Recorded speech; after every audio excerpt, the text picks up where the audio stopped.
You can wait. It's gonna be late. That his late could be 5 minutes or 10 minutes or 20. Raider Nation. It's time to connect. Leo, Jay, Nate, Jeff, right. Yeah, silver and black. The crew is in sync. Breaking down the madness before you can blink. Another week, wow, another storyline. But the Raider connection keeps it all in line. From Vegas lights to the East Coast grind. We talk that truth, no filter, no rewind. Four voices strong, so buckle in tight.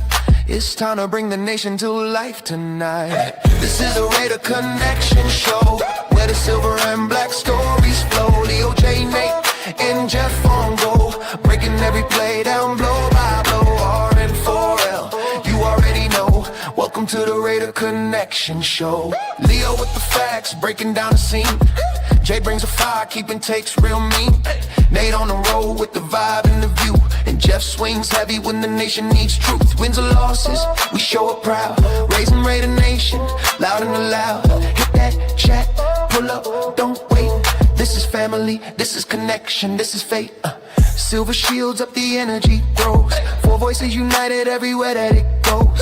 Every first down, every heartbreak hit. Raider Nation stay locked, we don't quit.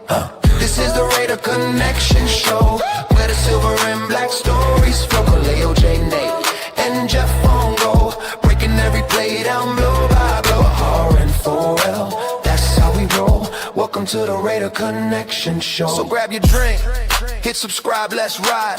Raider Nation strong, we never divide. From kickoff to the final echo, you're tuned into the Raider Connection Show. Hey!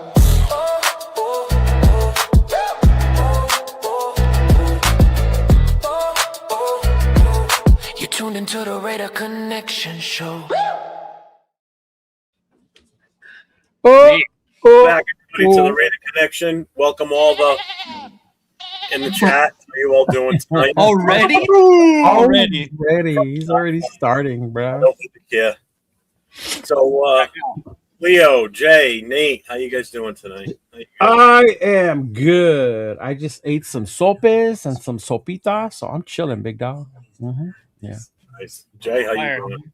I'm great, bro. You already know. And since we're here to talk about, overrated picks, I decided to wear my Ash and Jen t-shirt, just to keep it. That's fucking crazy. That's fucking crazy. Mind you, I'm the hater, but I'm the only one who has one of these. Hey. That's because you're rich. I mean, famous. Oh, man. Oh, that's funny. That's funny. I guess Nate's headphones not working. Nate, how you doing today? What up, Jeff? Chilling today. Yeah. Like a villain? That's right. So, did you like that spot? I'm asking Nathan if he liked my pizza spot. Oh, yeah. I liked it. It was chill, right? It was super chill. Hell yeah.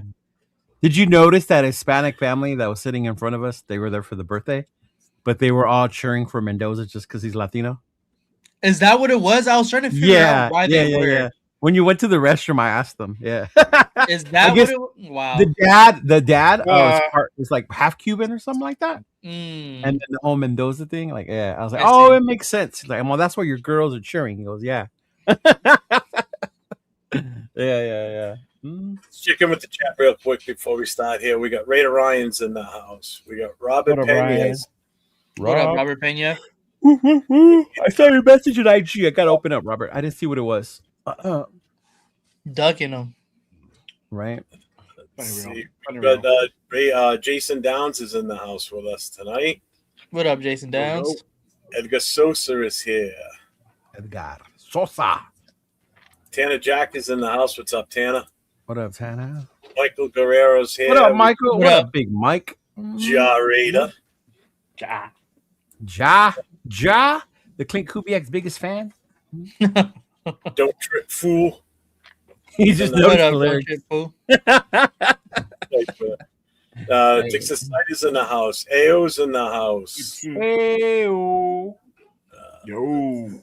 Coach is in the house. Trade Crosby for picks. Yep. Oh, Lord. Here comes the propaganda. Hits boys in the house. You already know. Says propaganda raider. Hey. Rocky is here. What's up, Rocky? Money Chuck is in the house. What's up? Chuck, what's going on, man? In the house. What's up, my guy? What's up, brother? What's up, man? Going on, 49er? What's going on? Use the goat reference between. It's not a goat, it's a sheep. Get it right. John Is that like old man humor? I don't even get it. Was that funny? Yeah.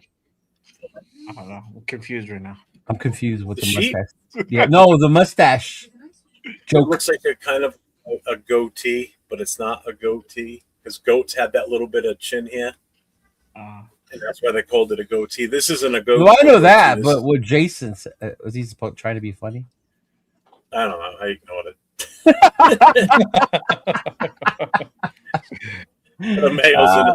What up, Mayo? Hey, Mayo, I need to hit you up about a coin, man. I want to get one for Q Myers. Fire.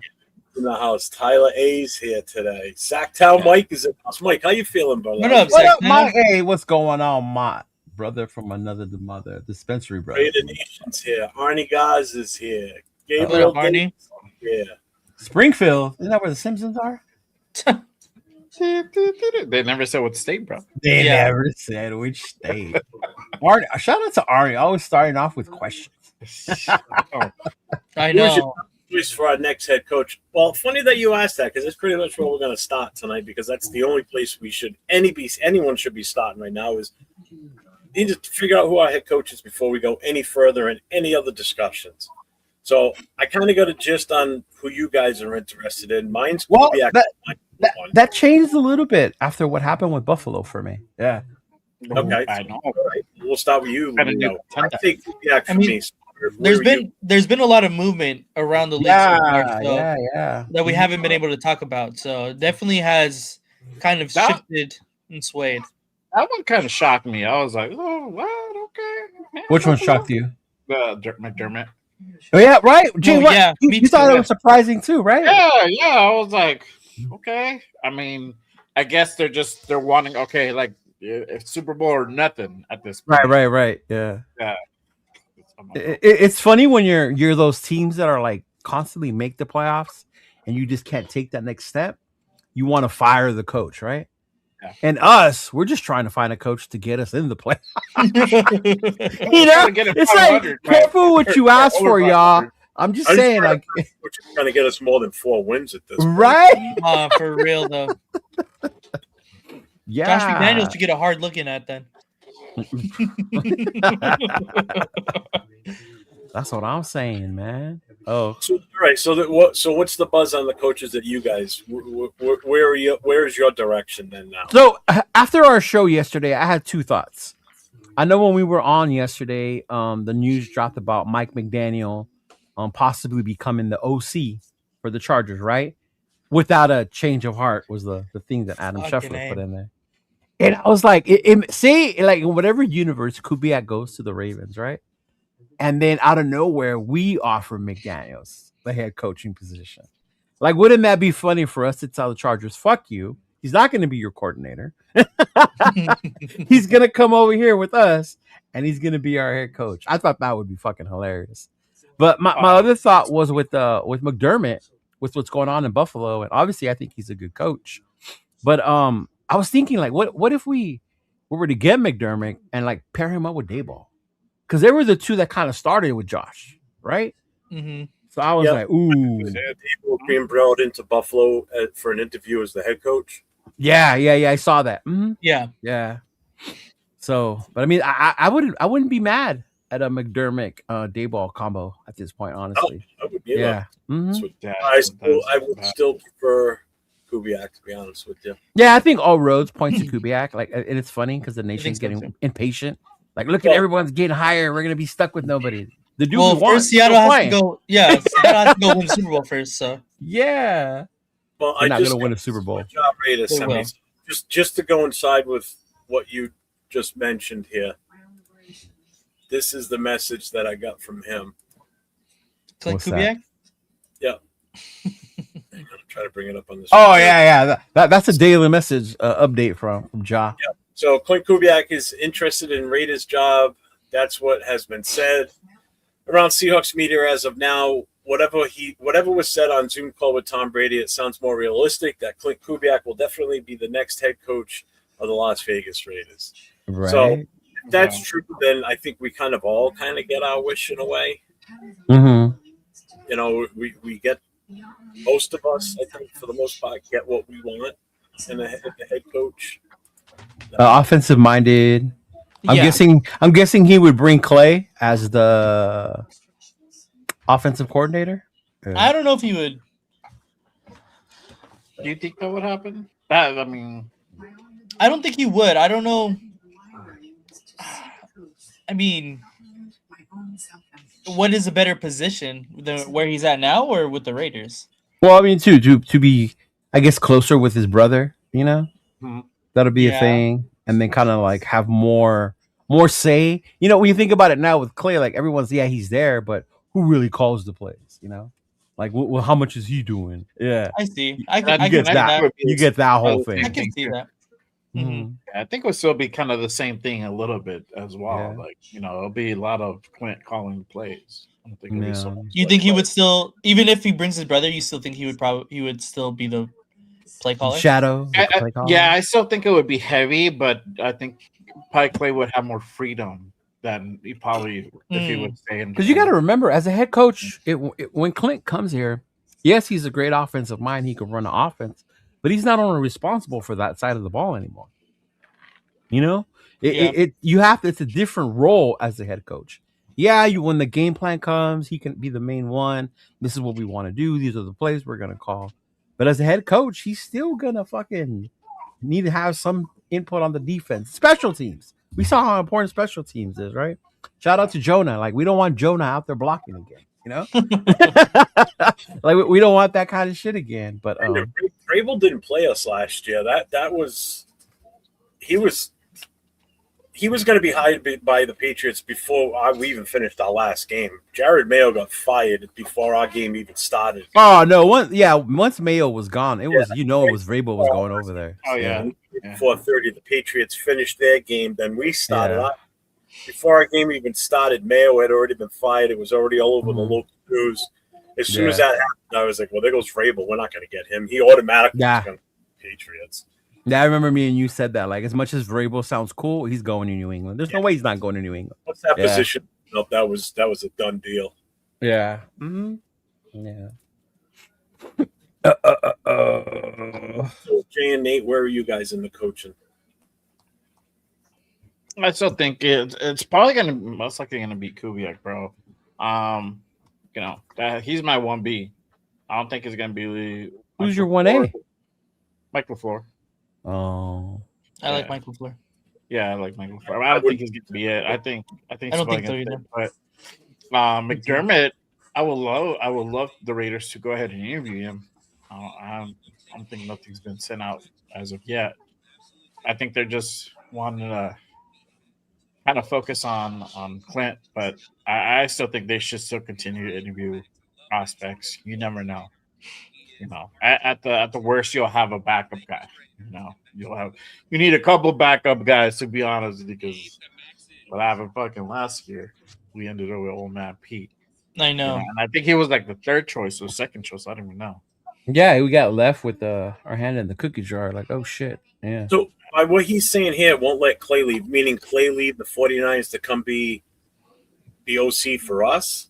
Because why would he make the lateral move? I think that's what he's saying. His brother. They don't. Yeah, but here's the thing: they don't have to let him be interviewed. They can deny him the interview because that's what he's saying. Mike Shanahan won't let it happen. You from a lower rank, like an OC, going up to a head coach, that they can't stop you from interviewing.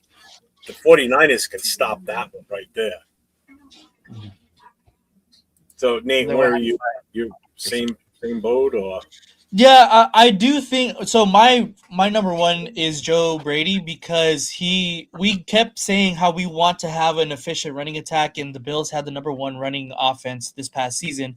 So I think bringing Joe Brady in would be an absolute great hire because we want to see Genty, and it would only help what inevitably will probably be Fernando Mendoza. It will only help, all the younger guys if we have an established run game, and Joe Brady proved that he can have an established run game. Hell yeah, he did. So that's my number one guy. But Clint Kubiak is right there. 1B for sure. You've seen what he's done with Sam Darnold. Everyone thought that the Sam Darnold contract was overpaying him, and he's proven that he looks exactly like the Minnesota Sam Darnold. I'm good with either of those guys.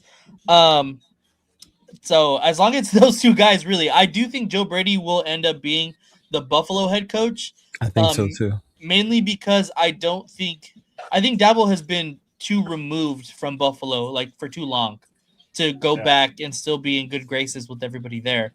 And Joe Brady has obviously just led the offense just recently, just this past season and for the past few seasons. So to me, I think that's why Joe Brady gets the head coaching job there.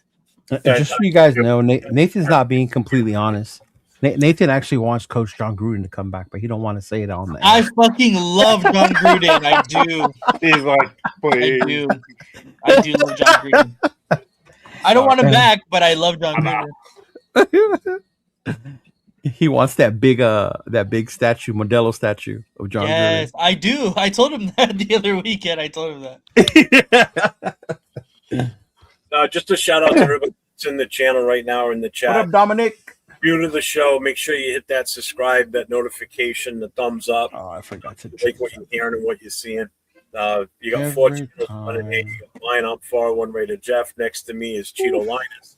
The other side of him is Jay from Just Raiders Baby. And on the other end, opposite of me, the other end is Nate, LV rated 10. So make sure you guys hit up all the channels, hit the subscribe, hit the notifications, give the thumbs up. We're all streaming on our channels right now. Yes, sir. If you haven't yet, at least get over to LB Rated 10s and hit that sub on his channel, please. We need to get his numbers up, get him pumping along here with everybody else. Nah, fuck that dude. All he does is talk shit. So you don't fuck me tonight. Mike LaFleur is the best candidate on the market for what we have and what we need. Yeah, I wouldn't mind LaFleur. I wouldn't mind LaFleur. I wouldn't mind LaFleur at all. I would be pissed over one of them. But you know what? You know what name nobody said in this panel? Mentor. I don't think it's going to get him. Oh, because I don't think he's going to come here. Yeah. I think he will? No. Baltimore, you said? I think Baltimore. I can see that. I can definitely see I like Mentor, but he's not like my number one. I would obviously. Yeah. What teams are the most attractive out of what's left right now? Baltimore first, obviously. But I don't even think that Mentor is like the number one head coaching candidate on the market either way. No, I think number one is Clint. The stock is rising though. Yeah. The stock was rising. I actually asked Chris about Mentor because I was liking Mentor. And Chris is a big Michigan guy. He's a big Michigan guy. And I was like, I'm actually surprised you're not pushing more, like in the chat for Mentor. And he told me he likes Mentor. He does. But he don't think he's ready yet. He's like, he's probably like he needs to do like another DC, something like that. But he's probably not ready yet to be a head coach. Because he didn't even think he was ready to be the head coach at Michigan yet. Yeah. So and that's coming from a dude who's with Michigan, Mentor. He probably wishes they had Mentor now, but after what? After the fiasco that happened over there. Yeah.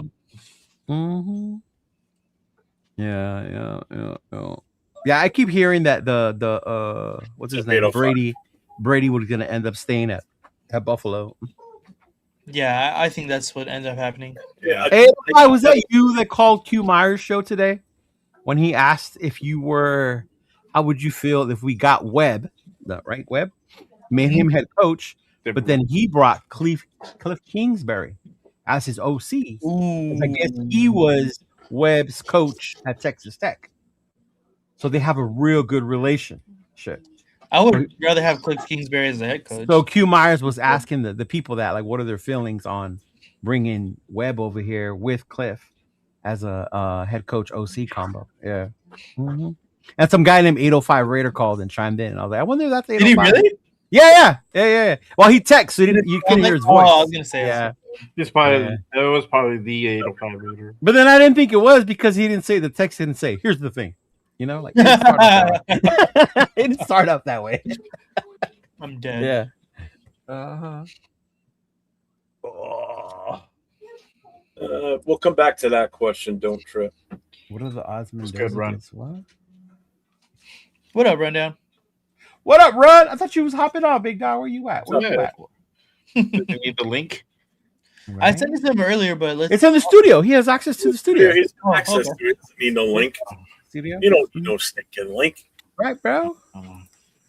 That's nah, that wasn't me. I would have said well, that's what the guy said. The guy said hell no. That's why I thought it was you. It was the 805. Yeah, maybe. Yeah. Yeah. What's up, bro? You said Webb with Dayball as OC. They have a great relationship from their time at Buffalo. Was the backup quote? That's right. I remember them saying that. I read. Yeah, he was another one. Yeah. But why does Webb deserve a head coaching spot? So the thing with Webb, have you like looked into Webb? Why he's so favorable? No, honestly, I haven't. Yeah. So Webb is kind of like within that Broncos organization. Remember, we have some people from Denver. Mm-hmm. He's really highly like coveted as the next up and coming young great head coach, right? Like they think he has the tools, very smart, very well prepared kid, right? But he still right now is just, he's not even a coordinator yet. I think he had one shot at calling plays during the preseason, right? The thing with him, Sean Payton actually interviewed him at Denver. And he left, and before he got on the plane, they called him back and they signed him on the spot. Sean Payton was like, you know what? We can't let this guy leave without fucking signing him. So, I mean, that's for Sean Payton to do that. That says something about, right? About the guy for sure. Yeah. So that's the whole thing with Webb. But then again, it's his age. He's only 30 years old. He's only 30 years old. I mean, he's never actually called plays yet. McVay. So, yeah. And then that's the other thing. McVay, Gruden, remember? Yeah. Al took a huge chance on Gruden, right? The same thing with McVay. Nobody knew like, McVay was going to be what he is, and he was young. So I guess he could be our young guy, is what they're saying. Yeah. So I gotta do some more deep dive on Webb. I'll get back to you tomorrow. Yeah, you should. Actually, the more I hear about him and I read about him, like the more I'm like, oh, this kid sounds like he's gonna be legit. Yeah. Mm-hmm. Yeah, that's what I was gonna say too, Jaw Raider. That McVay did call plays in Washington. Yeah. Right. Mm-hmm. Yeah. Savannah says Clint's tenure in Minnesota and New Orleans concerns him. Even the success he's having with Donald is after he played under Shanahan and O'Connell, who run similar schemes, so it's his third year in it. Yeah. But that's also, I guess you would have to say, that's also him being a smart OC and using the system that he knows fits that quarterback best. I guess that's the way you would look at it. You wouldn't want to implement a whole new system when you know he's already had success. If they run the same system, like relatively, they're all gonna have the same terminology, and it's a lot easier to pick up that way. 805 said, "Damn, maybe it was me." Kubiak in New Orleans, that was with Carr. Is that the first half of the season when Carr was balling out, and then they went to shit after that, right? Yeah. Okay. So he said the word on Webb is he's very organized, relates well with others, and stays on time. So. Like he prepares like the game plans and all that shit, bro. Like, the way they were talking about him, I was like, oh damn, I need to add some of what Webb does into my life. Fuck. Mm-hmm. I know, huh? Fuck. Yeah, for real, bro. For real. Hey, shout out to Rebel real quick, man. Shout out to Raiders Unleashed, Raider. I know we don't always agree on everything, big dog, but when it comes to takes, man, the thing with me is you're gonna do your take. You're gonna take a stand 10 toes down on that shit. Yeah. And Rebel, my dude, you always have, and I shout you out for that, big dog. Whether people agree with you or people don't, or you agree with them or you don't insult them, you keep on going, but you stand 10 toes down on your thing, dog. And shout out to you, man. Yeah.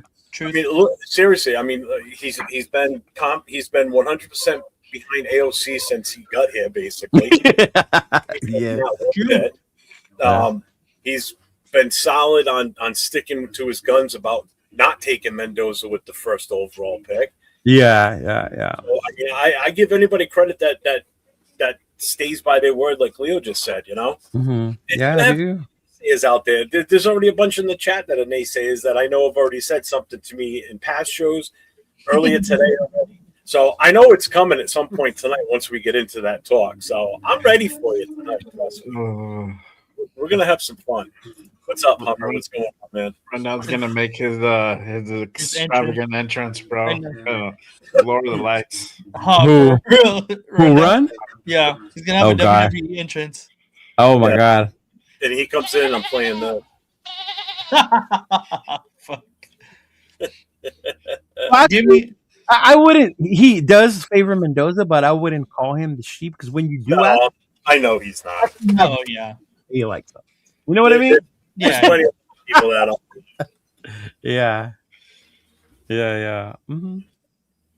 It's not just he wins. Like, fuck out of here. Yeah, right. Yeah. He's a winner. Yeah. I would be there soon as someone say the word Mendoza. I already said it, so. Right. That was your cue. I want to hear the glass break like fucking Stone Cold comes rolling in. Exactly. That's exactly the entrance song that I was playing in my head when he came in. Oh my god. So That is is the only recent successful head coach I can think of that went straight from position coach, but Reed was the assistant. Reed was an assistant coach. Yeah. Yeah, who else jumped up from? The majority of the hires I can remember have been from coordinator. Yeah. Mm-hmm. Yeah. Mm-hmm. See, when did I say AOC over Mendoza? I said he's been a supporter of AOC since he's been on our roster, and he's not behind on the draft Mendoza thing. So how do you get AOC over Mendoza on that? How do you get that? That he supports AOC as a player. How do you get that out of what I just said? This is what I'm talking about. This is the shit that makes no sense sometimes. People hear what the hell they want to hear. It drives me Harbaugh was a special teams coach when he started. He was a position coach. Yeah. And that opinion should be respected. Everybody's opinion should be somewhat respected. It's their opinion, whether you like it or not. Right. Jesus Christ, you don't have to fucking agree with it. Right. Uh-huh. Ja, I'm dead. God. What did Ja say? I'll wait for Leo to put it up. So we expect the first-year head coach who is not coordinator to rebuild the passing game, rebuild the O-line. And see, that's the other part. Yeah. When you do say we're going to go young, right? I'm saying for me, I don't know about you guys, but I'm thinking the most of us up there understand we have to be patient. This is not going to be where we win next year. Yeah. This is a rebuild. We're rebuilding something here, right? It's not like we're expecting Webb to come in here, fucking all of a sudden be this amazing Ben Johnson type play caller. Mm-hmm. And create this offensive machine that can't be stopped. You know? Right. Like, you have to be fucking patient with whoever it is we bring. Let them build their team this time, you know? Let them work with Spytek and with Brady to bring in the guys they're going to build up and shit like that, you know? Yeah. You know, that's right. It's going to be rough for Raider Nation, dog. We weren't even thinking within our own team. And we've had 3 coaches already come up that way. Because Matt went from linebackers coach to Madden was linebacker. Mm-hmm. Art Shell was offensive line coach. Yeah, and he jumped right into the head coach spot. You know who I was shocked never got it? Was Willie Brown. Willie Brown was our DB's coach for the longest. Remember? Mm-hmm. Yeah. I don't think he just didn't want to go anywhere else though. I think he just wanted to be here. Yeah. I don't know how well he would have transitioned to the head coach job. To be honest. I mean, because we had some really good corners, even no-name corners, and Willie Brown was a huge part of coaching them up. Yeah. Mm-hmm. Oh no, there's no two. I mean, look at Bolitnikoff. He was a wide receivers coach for years. Yeah. You know, during the Tim Brown era, and and beyond that. Yeah, I mean, I don't know how many Raider fans remember names like Stafford Route, Terry McDaniel, Lionel Washington. You know, these dudes weren't big names. They weren't Darrell Revis, but they were good fucking corners that came through here. Yeah. Mm-hmm. Money Chuck, do you wake up in the morning and go, I need to find podcasts to bust their balls on all night over stupid shit? Is that what you do? It's his way of getting back for all the shit you talk about Genty, man. Gosh. It's true. Good Lord. Saying what a stupid pick it was at number 6. Yeah, 5. He's I think he's in mine. It might be either mine or one of them. Yeah. Uh-huh. No, he's not on mine. Yeah. Because he doesn't have a little chain link next to it, so it's either mine or Leo's. That's what I said. Uh-huh. Yeah. Uh-huh. Chef Skytech, let him cook with the gumbo in it. Mm-hmm. Oh, did you hear, or do you guys follow or ever watch Stephen A. Smith? Not really. I'll hear some of his takes and stuff. I don't like. I can't stand the motherfucker for one. Anyway, right? Yeah, that's why I watch him. It is, but he went off. He rarely ever talks football, and when he does, it's usually shit about the Cowboys. Yeah, for the most part. Yeah. Right? But today he went on a little rant about the Raiders, right? And the whole Mendoza, and obviously he did because we're the talk of the NFL right now with Mendoza mania, all that shit, right? So he went on a whole fucking rant about how the Raiders are horrible, reading off all this shit. Clearly, he didn't know it.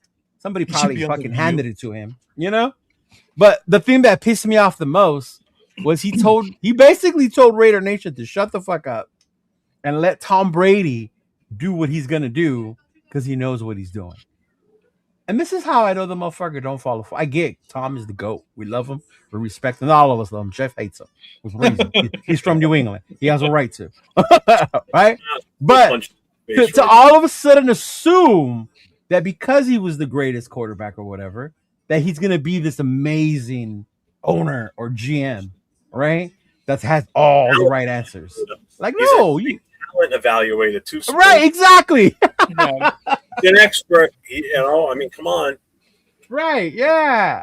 Dude, Fame at another level to his greatness, and he'll be even higher and be able to make even more decisions now because he's a Hall of Famer. Remember that.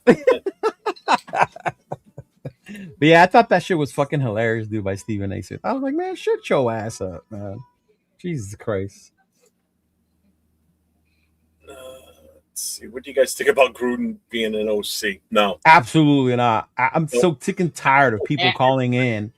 Dude, the worst one today was Gruden as OC and Antonio Pierce as defensive coordinator. Who the hell said that? Some dude called an accused radio station, and that was his suggestion. Wow. Yeah. Oh yeah, so people need to have their phones. Antonio Pierce was sabotaged us on purpose. Yeah, bro, just like here you go, fuckers. To quote my homie Q, he said, "Stop thinking about your ex and move on to the next, please." I was like, Jesus Christ! If I hear one more person call in about Gruden, oh my God! What's up, lunatic? What's going on? What up, Loon? What up, man? Mike McCarthy having looked like the Steelers camp. They both worked 2000 to 2004 with the Saints. I wouldn't be surprised if he's hired. I actually thought Brian Flores was gonna go over there to the Steelers. Yeah, it just seemed like a good fit. I can totally see him. You know what? That's what I even heard was until just now was Mike McCarthy. I forgot he's still out there. Yeah. He took the year off. That's why he took the year off. I don't think he's done any interviews. I haven't heard anything out there. Well, fucking Jerry Jones didn't do him no favors the way he fucking ran that team. Yeah, didn't really let McCarthy do his thing. Oh, that's Jerry Jones burying that team, man. Yeah. What's up, LF? Dude, Circus Raider all today. He's funny. That shit's funny as fuck. Circus Raider is funny today, man. Shout out to Circus Raider. Right. This is going to be a tough ass thing to Lindenbaum, I believe. I don't think we're going to get him. Hey, we got Brady. He can do anything. That's true. True. All right. Like the fucking Red Sea. Watch. I'm not even going to get into that. How long ago did those guys get hired? If it happened the same decade or the decade preceding it was obviously decades away, bro. Because the 70s was Madden, 80s was Flores, and then Art Shaw was the 90s. Fuck you, Severe.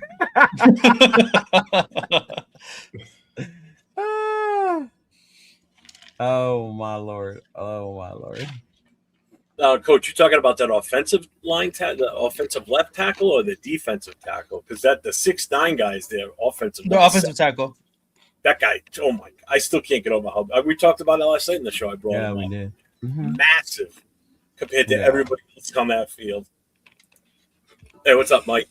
Should I put money on Kubiak being our next head coach? Honestly, I feel like it's gonna hit. I probably at this point, that's what all roads seem to be leaning towards, right? Yeah. Is that's who our guy is? Yeah. Mm-hmm.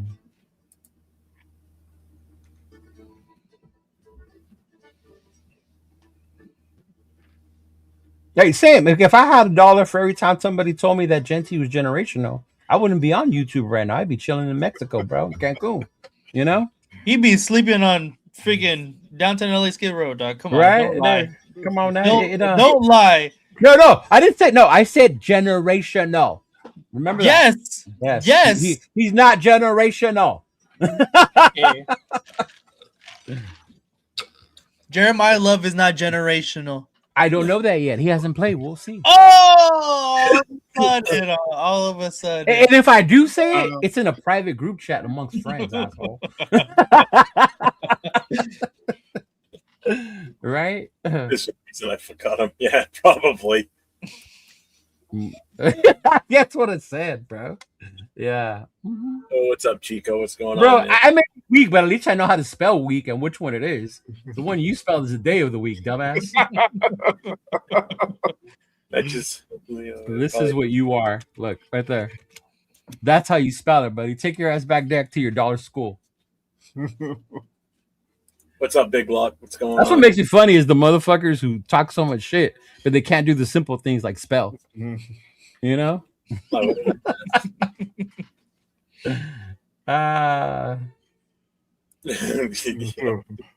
I'm saying. Look, it's not even the right one, bro. It's not even the right one. Home by spell check. How's that? That's awesome. Right? It's the guy who likes the racist. See again. Is that how you spell quiet? Look. Quite. That's quitty. Quiet. Again, pendejo. What's up, John? Let's take it easy on Mitch fans. Never getting him on. Never getting him on. Never getting him on. Never getting him on. Right? I with me. Because I'll probably just piss him off.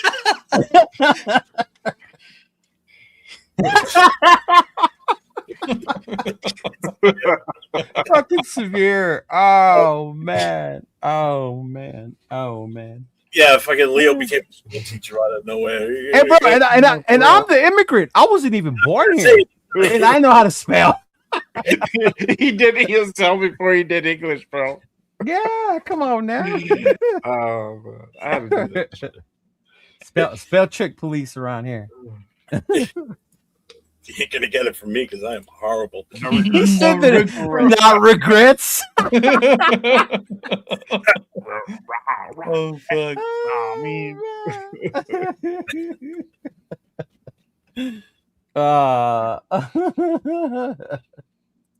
Oh, now okay, now it's that. Okay, now we're gonna play that card. Okay.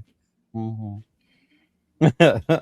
You asked to come on before, and now all of a sudden it's an issue. Not only that, but he's the one who talks the most shit.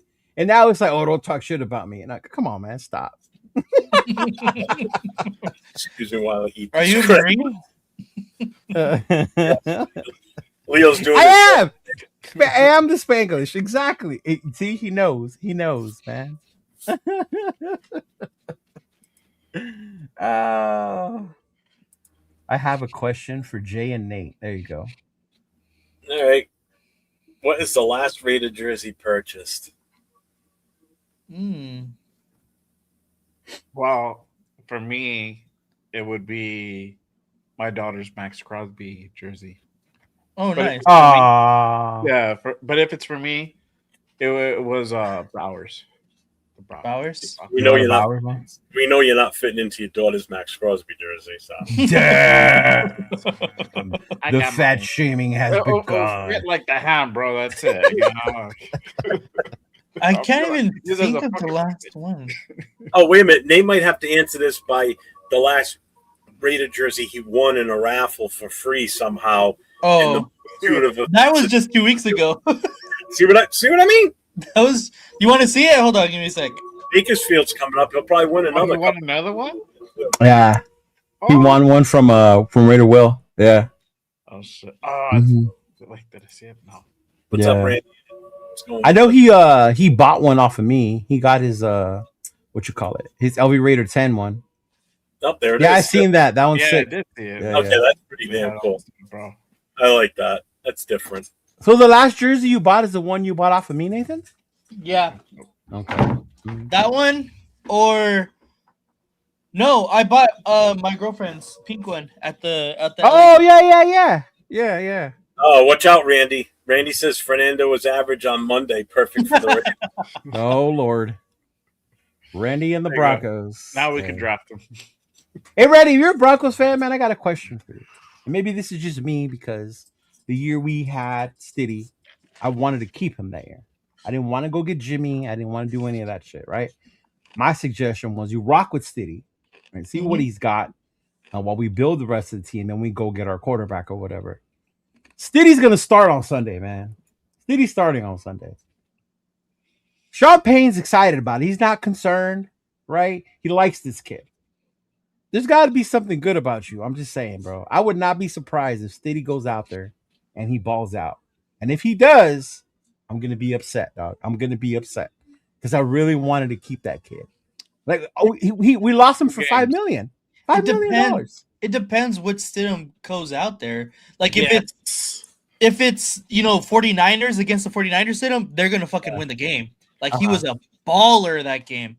But the rest of the other games, the Chiefs game? Average. Well, because it was only those two, right? It was the Niners and the Chiefs game. Well, he played a little bit in relief of somebody, too. Like, a little bit. Yeah. One more game. So he needs 2 games to win. He needs to have 2 good games. That's it. Bro. Yeah. I gotta ask where this message is going here because he's calling Leo a sellout Mexican who likes the race. First of all, who's the racist you're referring to? Gruden. John Gruden. That's what he's referring to? Yeah. Who said you like Gruden? Exactly. Thank you. Out of all people, Chizo Linus, you guys seen what I wear. Well, me a racist. Because if he's racist, then you obviously don't watch the shows I do. Yeah, no. He's calling Gruden a racist. I wouldn't be doing shows with half the people that I do shows. So you can go fuck your face with that if you think it's me. So see, there you go. Go fuck your face, bro. See? I don't. Right, and then me of all people, a sellout Mexican, dog. Me. Hey. Oh man. Uh-oh. Here he comes. Yeah, he can bring himself in. Doom, doom. Man, I wish we would have downloaded like that Ric Flair music as an entrance for when he comes down. The Roman Reigns one, bro. Oh, that's oh my god! I did not say I like Gruden, bro. I just said right now, keep Gruden out of your talk to come back as coach. Gravy's in the house, and I like how more and more people are coming out now, not in favor of the whole Mendoza thing. They're not just following the herd. They've got their own opinions on it.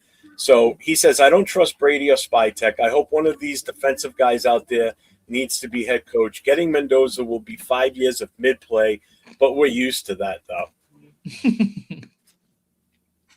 Yeah. I don't disagree with it. That's for sure. The only thing he says that I disagree with is getting a defensive head coach. I don't know. I guess it's funny when I hear people say they don't want a mid quarterback, but when we did have one and he left, they were up in arms about why we let him go. Because every quarterback after him was fucking way below mid. Right? Yeah.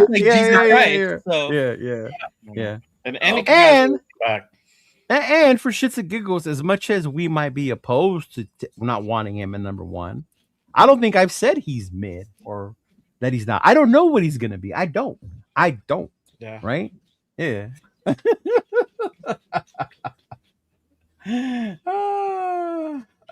my lord! Oh, look what he's doing. I see what he's doing.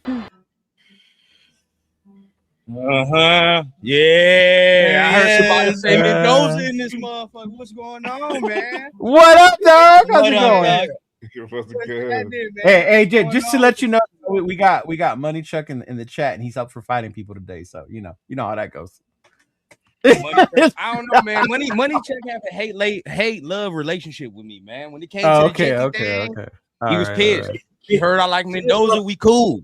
All I know See, is All of a sudden, seeing as though Leo's been called that he likes racist people, so I'm gonna play a sound for you that might be more familiar for you than their rundown as your entrance. That's crazy. That's crazy. That's fucking crazy, dog. That is crazy. insane, bro. That is Oh my! You know I God. love you. You know that. So, see, look, Money Chuck, he fuck with me now, bro. You know, we cool. Uh-huh. We all good. Okay. We the Mendoza family now. My You the boy, Mendoza family. coach, man. I'm about to get on your ass one of these days, man. I All don't right. know, Big Luck. I don't know what I did, man. I think Nah, my boy, coach keeps saying that I look like Martin Luther King, but my boy look like Luke Cage. So either way, hey, what's so bad about looking like Dr. King though? all right, bro. I have a dream that Kubiak will be the coach, and you know, that's how I feel, man. What's going on with y'all, man? Oh man, What up? chill, it's okay, chill, because brother. Money Check challenged me to fight 3 weeks ago. Now he has a disease. This dude's got a death wish. I'll go with hell. Weird. All right, weak, man. Hey, man, I see y'all talking about the coaches, man. I seen y'all talking about the coaches. It seemed like it's pretty locked in. I ain't gonna lie to you, man. It does, right? Yeah. Mhm. I mean, I'm hoping it's not a Ben Johnson situation like how we got last year where we was all excited. But then again, like you kind of knew Ben Johnson wasn't gonna come over here though. Like you know, you kind of already got that. So it was like, all right, well, we're gonna have to pivot somewhere else. As of right now, it don't really seem like we're gonna be on the outside looking in on some of these candidates to be. No, it Is Kubiak doesn't. at the top of your doesn't. list, Brendan? Oh yeah, I've been with Kubiak Yeah. from the start. That was my guy from the start. He was plan A always. I just like what he do with that run game, bro. I mean that. You feel what I'm saying? Sam Darnold can win a game with 175 passing. Oh yeah, I can deal with that. And if Kenneth Walker's doing that, you bet your ass my 6th drafted overall running back better be doing what Kenneth Walker is doing. So yeah, 100%. I'm with that. Mm-hmm. Yeah, same, bro. Same. Yeah. Hey, did you hear the news about Mike McDaniels? Yeah, OC with the Chargers, bro. That is ugly. I don't like him with Justin Herbert. I will say that. Right? it's gonna be a rough one, bro. They're gonna lose Minter. So you give it and take it away. So either way, that defense ain't gonna be what it was. You know what I mean? I remember that Chargers defense before Minter got there. Me too. So, their attitude completely changed. Yeah. Got there. Yeah. Now I would love to see if it's going to, you know what I mean? I would love to see if it remains that way. You know what I'm saying? That's what I want to see. Yeah. What about McDermott, bro? Does McDermott cross your mind as a possible option? No.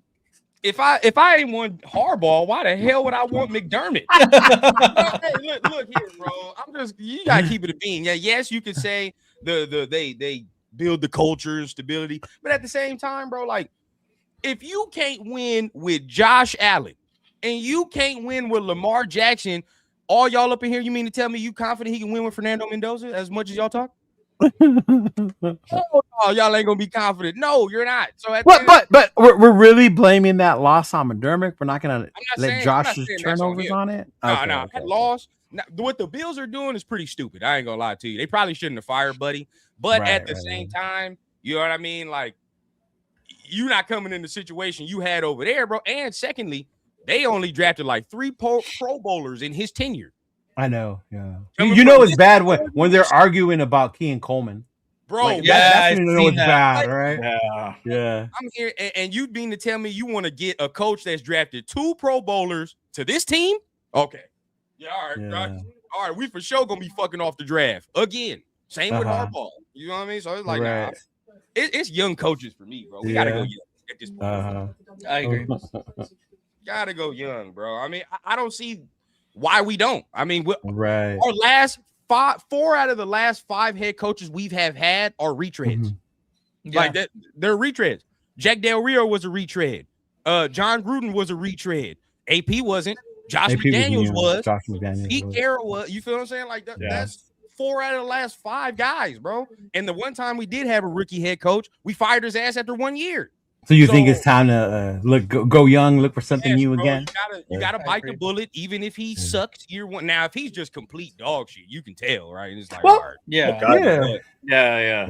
Because especially if it's Kubiak's the one calling the play, so there ain't nowhere to hide, bro. You feel what I'm saying? Like if the offense is scoring like 7 points a game, you're like, all right, well, this motherfucking sucks. But say we do, right? No, say we are like that, right? But and we know it's not so much the scheme at this point, but it's more the players aren't able to execute the way we need them to, you know? Oh, then you can live with that. I can live with that, right? Like even if we say we win only like 5 games next year, but you see like we got a quarterback. You feel what I'm saying? Like there's a couple talent. There's talent on the team. You know, if we just put a couple things right there, it's like all right, I can live with that. You don't fire your coach after that. You gotta let him ride it out. I know Navman ain't talking shit again. Here we go again. I'm not gonna start with you, man. The only film you watch is like that 1970s Harry Bushy film, bro. Come on now. Let's be real. Come on now. We've seen the show. We've had you on. We know what it is, bro. Come on now. You know. If you don't, I'm just scared. I'm scared of that Davis Webb shit, though. I'm gonna be real with y'all, bro. Yeah. But that's what trips me out. If you're so pro young, why are you afraid of Webb? Bro, I want young, but I'm not stupid. Like, it's like, look, right. I'm not saying everybody that wants Davis Webb is stupid. Don't get me wrong. That's not what I'm saying. But what I am saying is this. At the same time, we can look at the correlations. We don't have to go so young and be like, oh, man, he's 30. People are going to say he's Sean McVay, right? Oh, he's Sean McVay. Sean McVay was 30 when he got hired. Sean McVay was calling plays for Washington when he got hired. He was the OC, like the literal OC. So, like, Davis Webb is not calling plays. The only calling card Davis Webb has is working with a quarterback. That's it. Right. Yeah. So it's like, well, shit, Fernando ain't the only dude on the team. Who the fuck else is on the team? You know, we got to see who's calling plays, who's going to be doing the defense. So, like, I don't know. I saw something about Cliff Kingsbury. I'm not a Cliff fan. I mean, I know some people are. I'm not a Cliff fan, bro. Cliff is slimy to me, dog. I was about to say. I know you have your reasonings behind Cliff, and we're gonna be looking for an OC in 2 years if we hire this mother. I already know him, bro. Cliff only like you when you got the top 2 pick, or you can hire him.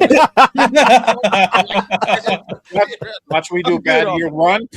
Yeah. The crazy part is I want what's happening in Buffalo to happen in Washington to find out why they remove Cliff from that. You know? I want to like I want to know what happened because everything looked so good last year with him and JD5. Obviously, JD5 got hurt, but it's like we're done. Like that's it. See you later, Cliff. But it be following him like that, bro. That's the thing. And certainly, you just got to look at the pattern with Cliff. He always got some weird ass mystery exit everywhere he goes, bro. Texas Tech, Arizona, anywhere he stopped. USC. We don't even know what the fuck he was doing at USC. He was just there. He was just there. He was just there. I swear he was just there when he was there. He really was. Caleb's and vibes, bro. Like, it's right, like, yeah. No. He really didn't have to coach Caleb at all. Like, Caleb was doing it all fucking himself. I remember when he didn't have to do anything. When he went to Washington, people were saying that the Redskins were going to trade up to get Caleb, right? Because of the ties Cliff had to Caleb. I was like, bro, he was just there. Like, what are you talking about? Wouldn't do shit. All the West Coast, we know, bro. You in the West Coast, around the West Coast area, definitely around USC. You know exactly what Cliff was doing. He was kicking his feet up, watching Caleb throw the ball and shit. Oh, for right, real. Yeah, bro. That's all he was doing, bro. Hey, so for me, I don't know. I mean, I saw Daboll. That would be nice. You know, that would be nice. But I mean, look, if we think that Fernando is the pick, bro, there's only one coach to go. It's Kubiak. That's it. Or McDaniel. Or because Fernando can work in that Mike McDaniel offense, if that's what you're feeling. But if they're 100% sold that Fernando's the guy, bro, you got to go Kubiak because he can work in that. He can play right now in that offense. Like right now. Yeah, so, that makes sense. You got to do that. Yeah. see this, by the way. Did you guys see the video that Crosby's saying he hasn't talked to the Raiders? I was hoping y'all talked about this. I haven't seen that. Was that on this week's the Rush or whatever? No, it was today. Yeah. He was in. Oh, it was today. Media scrum or whatever. They was asking him questions, and they was like, "Well, you know, have they asked you about the head coaching search?" And he was like, "Well, nah, I ain't talked to the team in weeks." Okay, let's talk about that then. That's good. I like that. I would love to talk about that because there was people that were upset when we hired AP because they felt it was because Max wanted us to, and we shouldn't listen to the players, right? So now we're in our coaching search, a big one because we have the number 1 pick coming up. Should they be asking Max, who do you want as coach? Or should Spytek and Tom do their thing and then, hey, Max, this is your coach? Oh, I don't know. What do you think, Ron? You want input from the motherfucker that just threw a tantrum 2 weeks ago?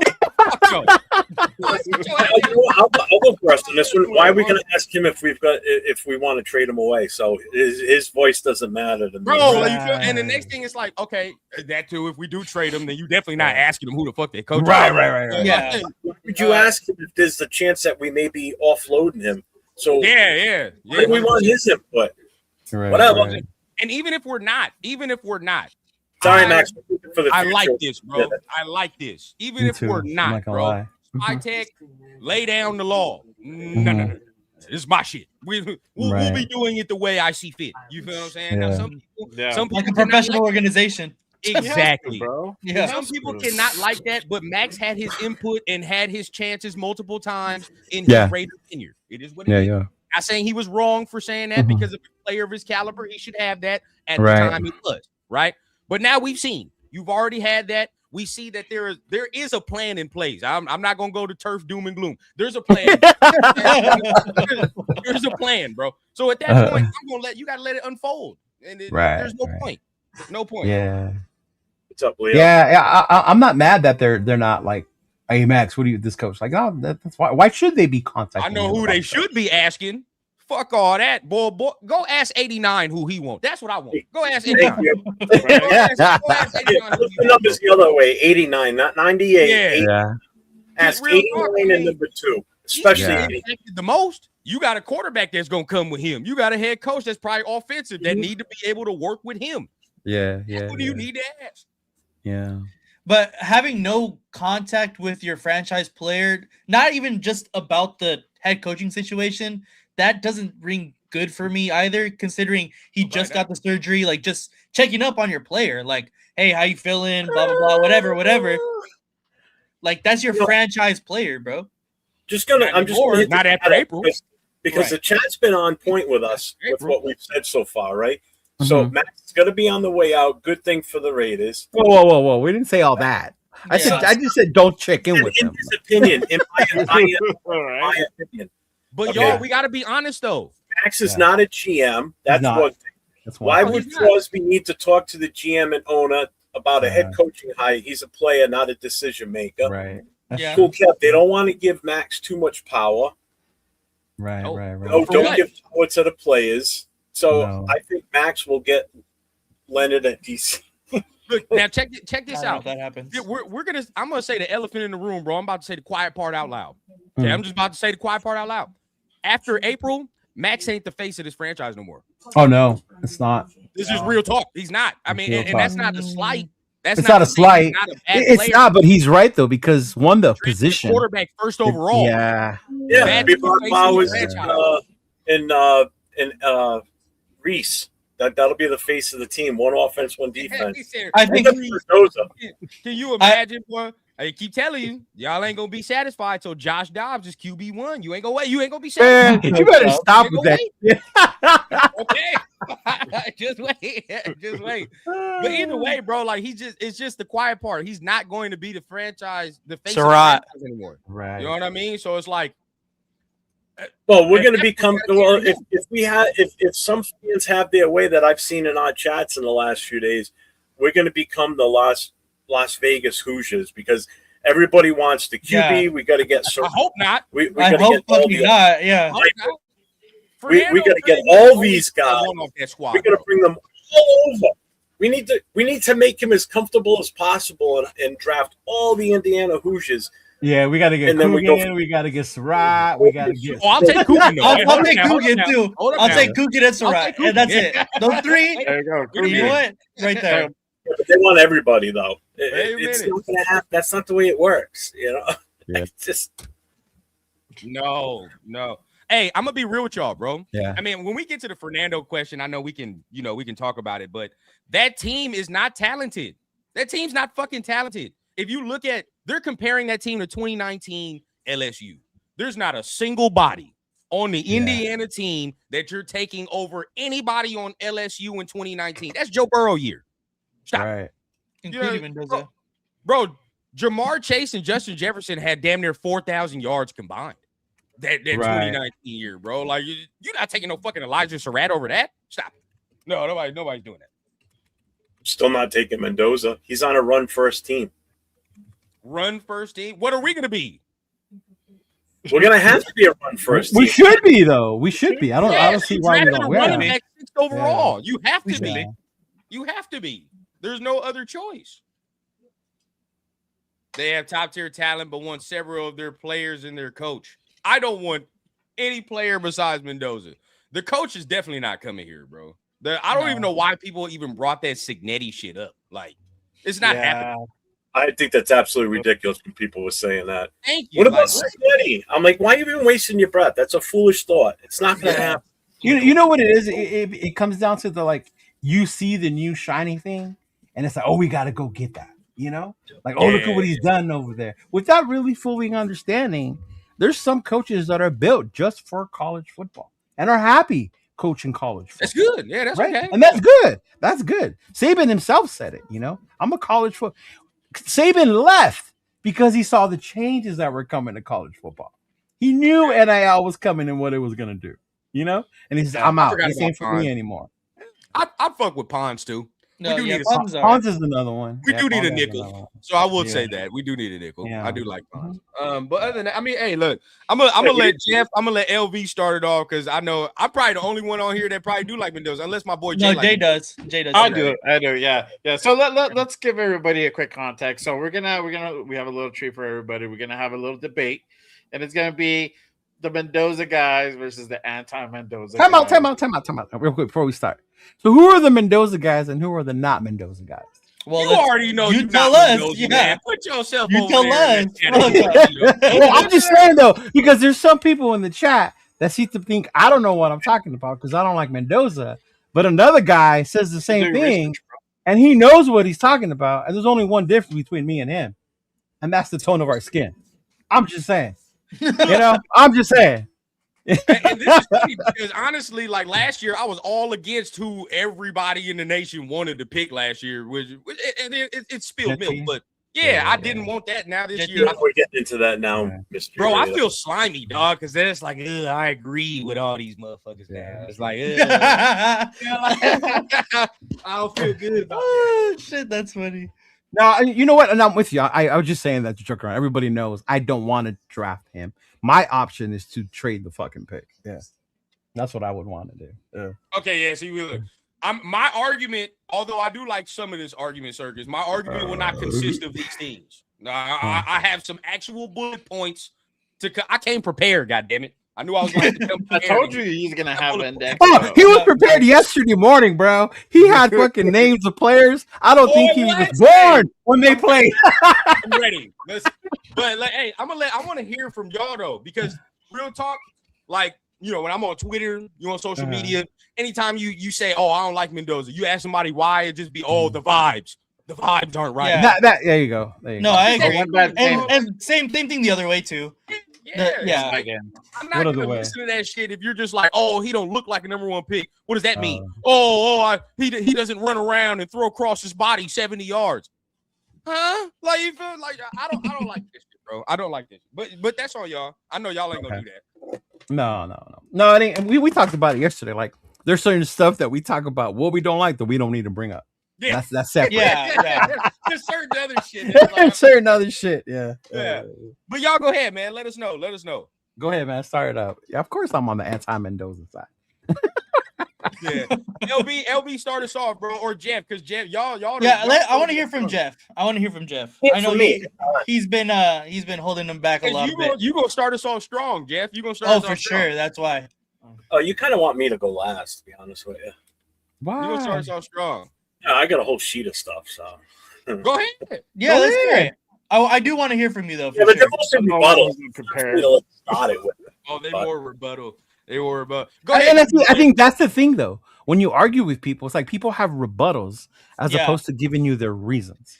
You know what I mean? I was literally arguing with my fucking self just on the drive home. I was like, but then he's gonna say that. But then he's gonna say this. I'm like, fuck. Okay, hold go on. ahead, Cheeto. Start us off there, Cheeto. Start it off. Yeah. I got it. Okay. All right. All right. So basically, rundown's here. I know Jay's on board with the whole Mendoza thing. Rundown asked to come in to kind of debate all this, right? So he obviously thinks he's the guy. So I guess we kind of break this down a little bit. So what's the ceiling that you have for him? Like how high do you think his ceiling is compared to where he is? Is that was a question for me and Jay?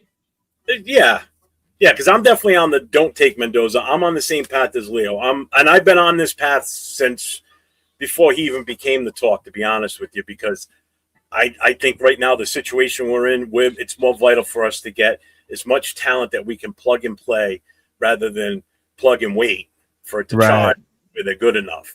We need guys that can come in and have an immediate impact on this team and start seeing some progression. I'm not saying win it all in 1 year, but I'm saying let's open up and start making some progress and moving forward and showing some life in this team to give the fans hope. And bringing in a quarterback with that number one pick is not the best value with the number one overall pick in the draft.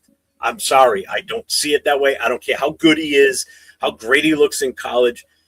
It's everything that this team needs. We're at a vital point with this organization right now. Okay.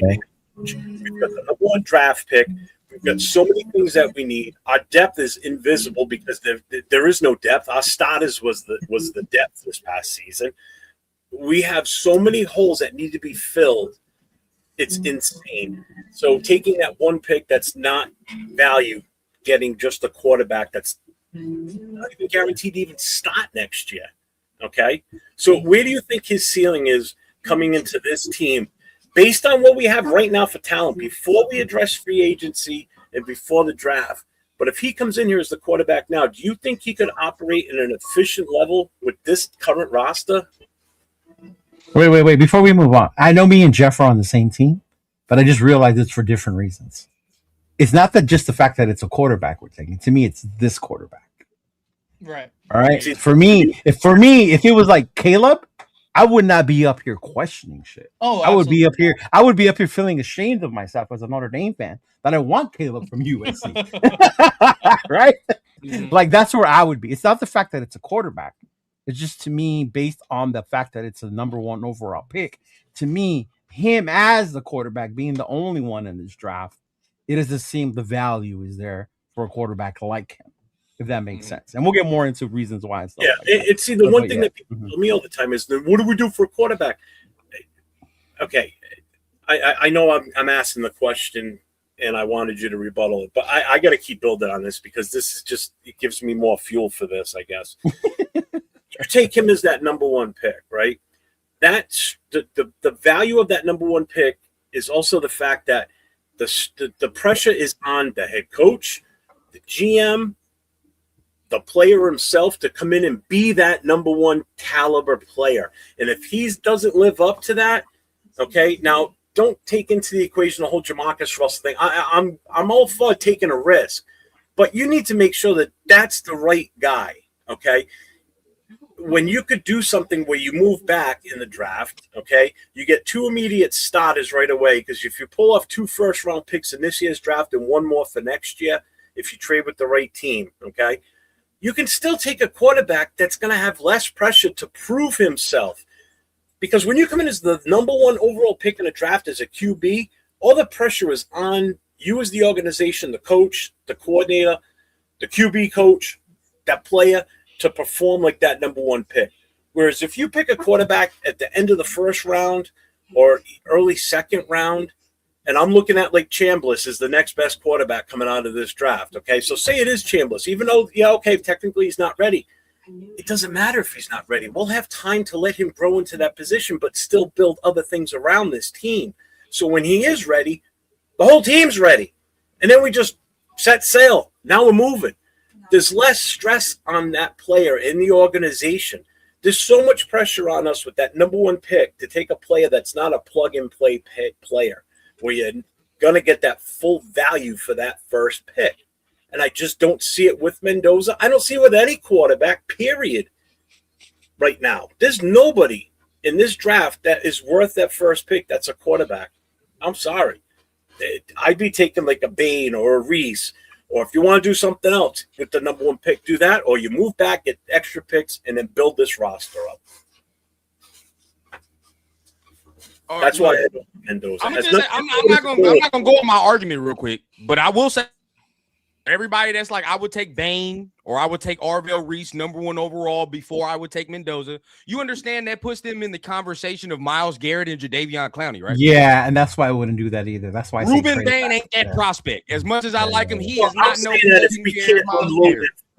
If we can't unload that first pick, we got to take somebody.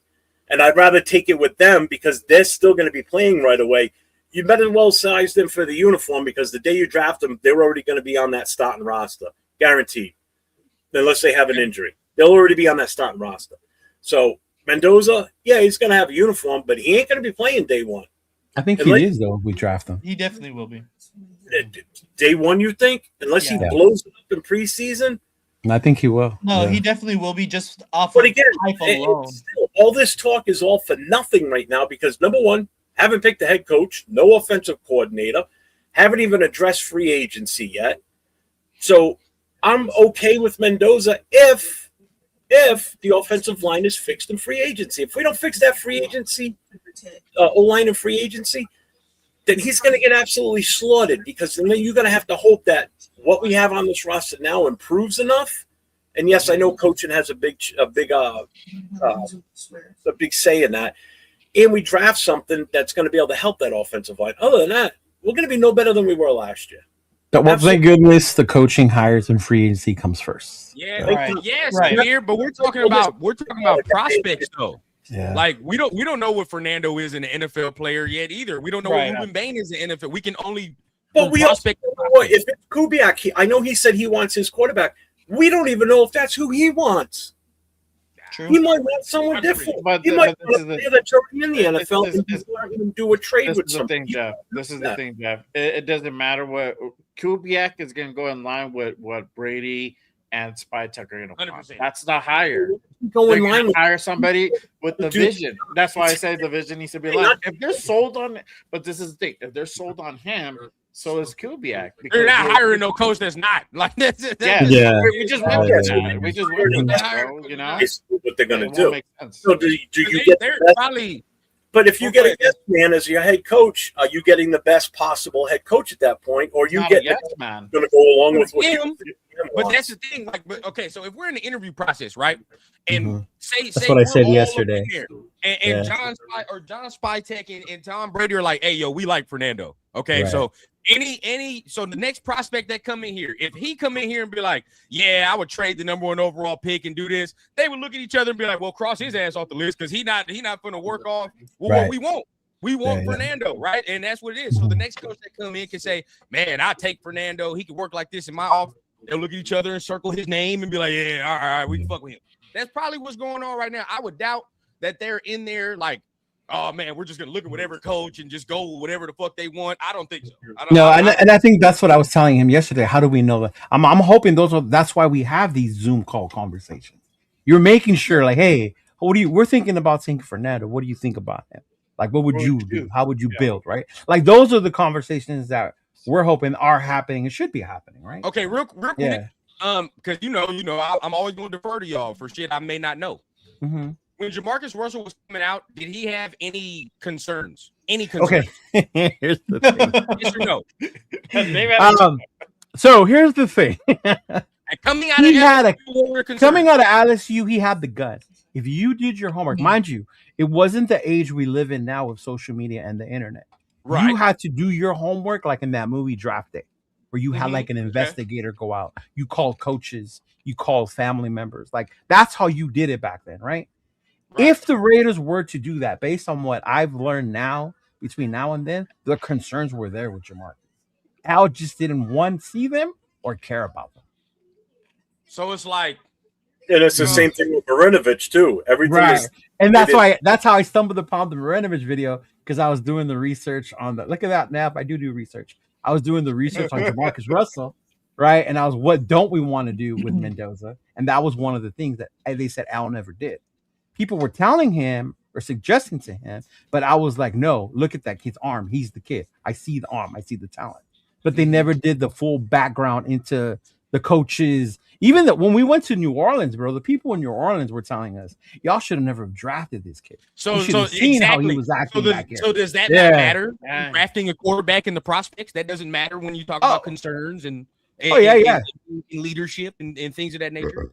Oh, definitely. Yeah. No, I just wanted to know. Yeah. But okay, so I want to wait for LV a little bit, but at the same time, I'll give a little nugget. I'll let my boy Jay chime in as well if you want to go in there. But I don't know. Is the conversation like he doesn't look like a number 1 overall pick? Because that's where I'll be talking with Cheeto about. Like, is that what it is? He doesn't look like that. Is that what we're talking about? Is it the look? Is it the play? Like, what is it? But necessarily. Go ahead, Nate. Just a guarantee that he's not going to be the answer. Who is? Right? Boy, Trevor Lawrence came out of Clemson and he was fucking Jesus Christ. He was. He was. Jesus Christ. Trevor Lawrence. He was. Trevor Lawrence is a disappointment compared to his prospect status. Right. It's a disappointment, bro. He should. Everybody thought he was about to turn the Jaguars into a perennial playoff contender, Super Bowl winner, and took until him getting Liam Cohen for us to be like, oh, okay, maybe Trevor ain't no bust. Right. You know what I mean? So it's like, okay, I need to know more than that, because there is no shit. If Caleb didn't get Ben Johnson, I don't think he would have progressed the way he did. Not as quickly. No. He would have gotten there, but not as quickly. But we talked about this the other day, though. That last play, that wasn't a drawn up play by Ben Johnson. That was him making shit happen. He reined in the horse, though. He reined in the horse. Right? Yeah. He reined in the horse, bro. So for me, no severe on that. So I talked about this with Rundown yesterday, Nathan. So go ahead, because he's like, what is it that he doesn't look like the number 1? Like, what is looking like a number 1? What is it to you? Yeah. To me? Yeah, you. I just think talent-wise, he doesn't have, the arm strength. His accuracy is there, definitely. But this is just looks, like, to me. Obviously, we've been having the luxury of watching people like Caleb Williams, Jaden Daniels, Cam Ward, like those athletic specimens come out and be number 1 picks. Yeah. And I think that we're just kind of losing the value if we don't get that kind of guy. Obviously, because they pass the eye test, and you say whoever has differing opinions on what Fernando looks like, but you can't argue that he doesn't have the athletic ability that those previous guys have had. And I don't think that's really the argument for me. That's not the argument, at least. Okay. But I do agree with people that say that he doesn't like have the number 1 look, but that's not my end all be all for the Fernando Mendoza argument. That's not my, Well, shit. How the fuck Jared Goff get taken number 1 overall? Yeah, when Goff went number 1, I thought that was wild. He's better than Goff, is he not? Yeah. Mendoza? Yes. I think Jared Goff is a better prospect than Mendoza. Oh my god. Jared Goff has a better arm and better about the same accuracy. I didn't agree with that run. I didn't think Goff not at all, bro. Yeah. Shit. If Goff would have did that jump cut the other day, he would have tore his fucking ACL. Okay, I can agree with that. I can agree with that. Accuracy is the same, right, mate? I'm not gonna say the stronger arm thing to me. I think he's a better athlete, bro. I think he's he's better than Goff, in my opinion. If they were in the same draft, bro, I'm not even thinking twice about taking Mendoza over Goff. It's just what it is. Goff would be the second motherfucker. I looked down the list. All right, over 10 years, Jameis Winston was a first overall pick. Did people not question Jameis Winston's decision making though coming out of Florida State? But I thought with Yes. James, like you knew that's what it was though. Right. He was that type of but that's the mentality. thing. I don't question. Slinger. Do you question Yeah. that with Fernando though? Do you question his decision making? But Not you really. can argue the prospect of Jameis Winston's ceiling is way higher than Fernando's is right now. Yeah. The prospect, They the do the same possibility shit. of Jameis Winston is much better. The prospect. The I prospect. thought of I Jameis- thought Winston's ceiling was higher coming out of Florida did you- State. what did Not you what he think? became, right?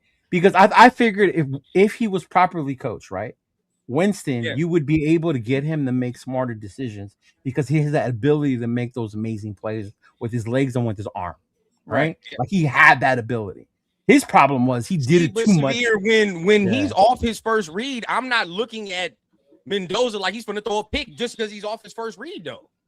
No, That's and to his very credit, minimal times, bro, where I'm like, oh, Yeah. he's going to throw a pick because he's off his first read. Like, no, Yeah. there are minimal times he does that. and to Mendoza's credit, he's not afraid to take a sack either. Thank you. Yeah. I noticed that on Monday, and I told Nathan that, and it's funny because there were Raider fans that were watching, and they were like, "Throw the ball," and I'm like, "They better get used to this. No. Shit. He's gonna be a Raider." Yeah. Right? Like, there's times where you don't need to throw the ball and just take the sack, bro. Like, you know? Yeah. Like, you're up, yeah. You know, that's what, you're going to have to do that in the league because, especially like he has athleticism, but he ain't got enough to be running away from all these guys consistently. So he's going to have to Yeah. learn when to take the sack. You feel what I'm saying? That's fine. Yeah. Now, like you just said, I think he's a better prospect than Goff, bro. He's a better prospect than Goff to me. I think he has that ability. Now, people can say like, see, Jameis is way more talented than Mendoza. It's not even close in terms of raw talent. But you talking about raw talent, right? But at the same Yeah. time, when you're getting a quarterback, we look at the whole entire thing, right? Right. I'm gonna take somebody I feel like is not gonna throw 30 picks in their fucking career at one point, Yeah. which is what Jameis did, and that was the concern with Jameis coming out of Florida State. Whatever you say, bro, Yeah, his concern was he turns the ball over. So if we're taking him at number one, so you're saying he's an elite quarterback, is that right? He's an elite game manager. No, I'm asking, is he an elite quarterback? Or is he a safe pick? How do you know who's an elite quarterback until he gets? Did you know Patrick Mahomes was elite when he got picked 15th overall? No, nobody knows. Nobody knows. Who's Again, you're talking the 15th best versus pick the for us right now. I think he is the best. You pick honestly for us right think, now. hear me out. So you honestly think that you're saying that he is absolutely number one overall first pick talent and is going to be successful In this the NFL? draft, yes. In this draft, yes. If there was a Miles If he Garrett lasts running in the around, draft, where would he be? if there was a real Miles Garrett in this draft class, like how people are trying to make Ruben Bain to be, if there was a real Miles, He's not Garrett, Miles Garrett, and I like him. No, Yeah. he's not Miles Garrett. bro, I would actually be with y'all. Severe said that shit the other day. Like if there was a Malik Neighbors or something in here, I would be with y'all. If Jeremiah Smith was in this draft, I'm with y'all. Trade it back. But there is no other prospect. There's no fucking Joe Alt in this draft. Not even the best O lineman is a top 5 pick. It's not.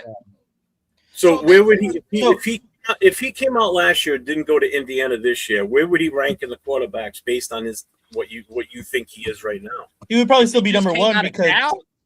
he would still be number one because Ty, whatever the fuck his name is not good. Chambliss is not going to be a first round pick. Like he would still He argue. will be, but he shouldn't be. Early third. But see, Yeah.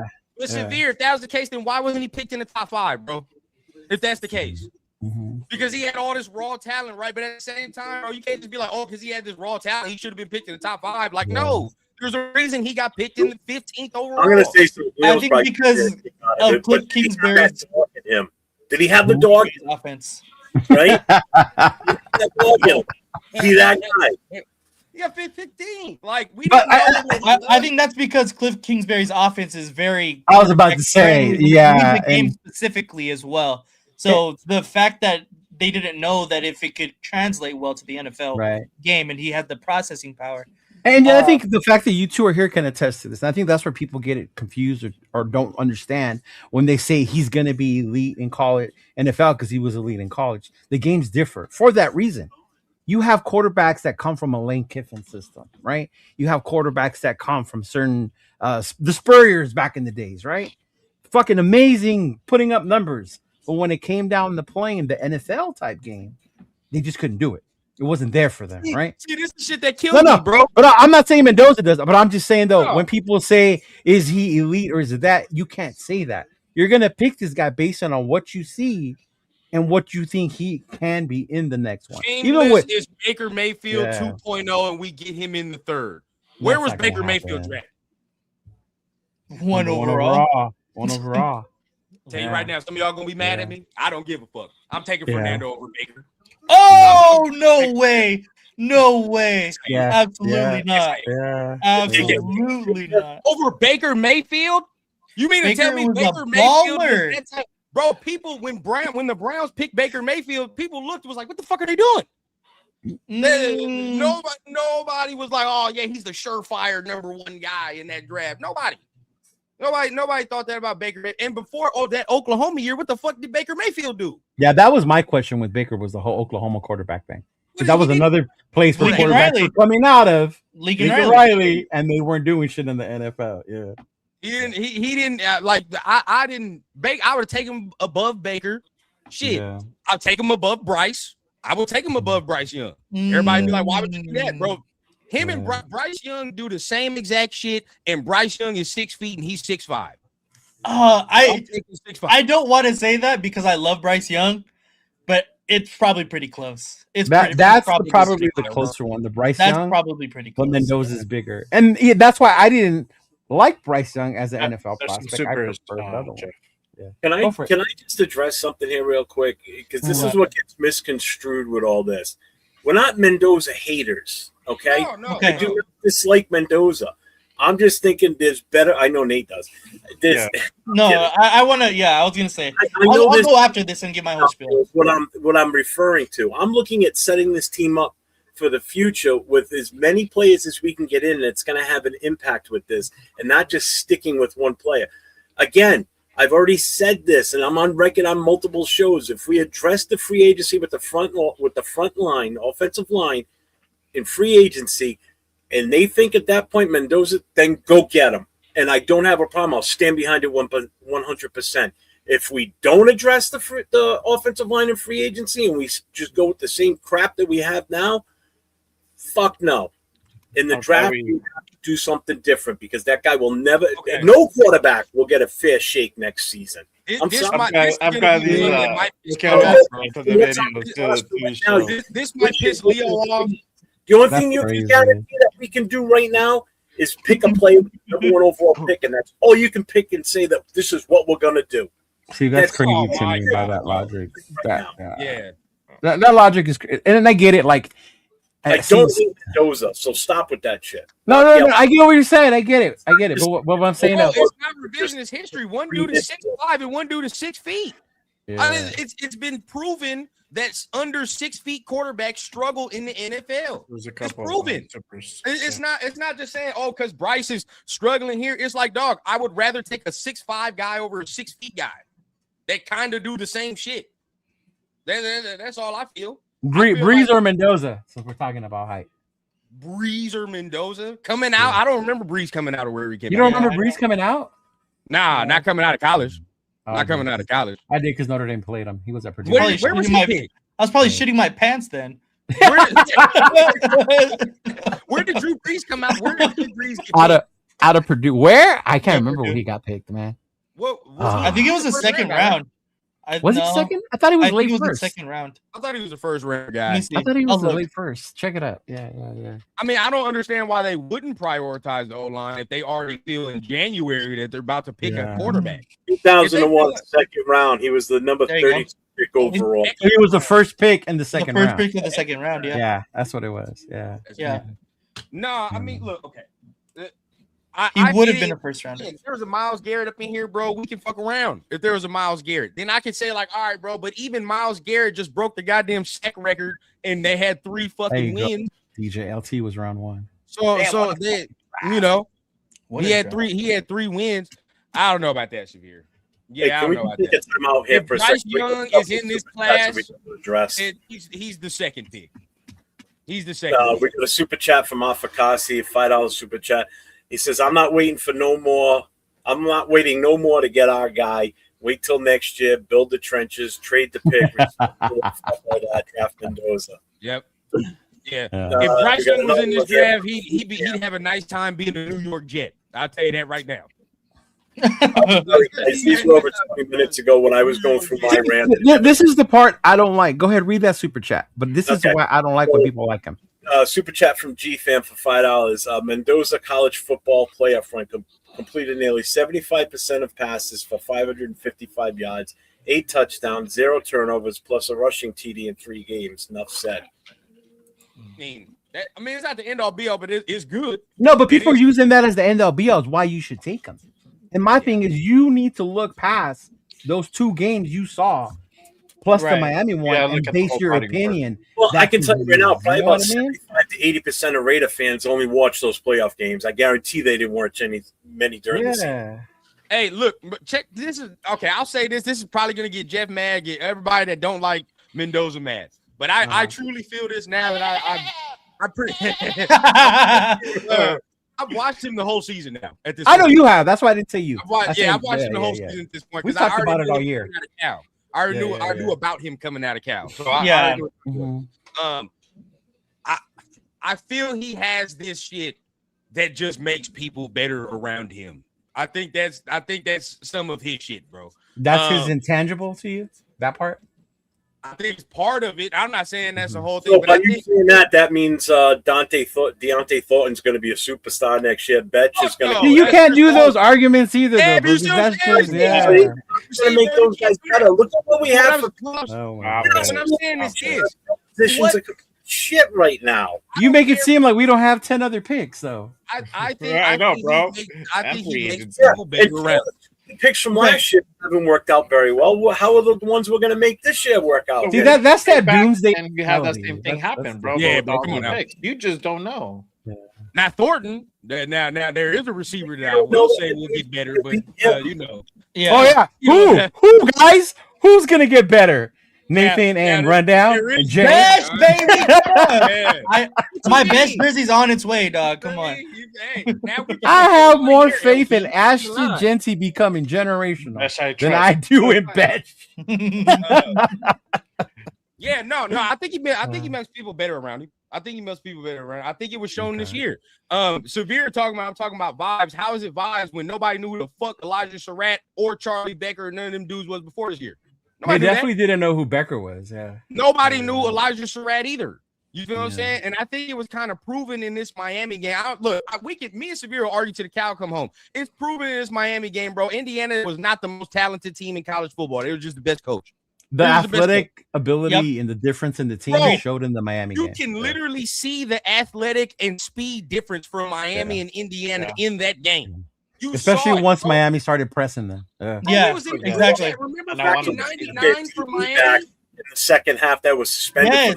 Bro, me and Leo were watching it together. He was a fucking beast. Number 99 was everybody's like, oh, Indiana wins because they're bigger and they're stronger. No, they're not. No, they're not. How many completions did he have in the second half after what's his name came back into the game in the second half?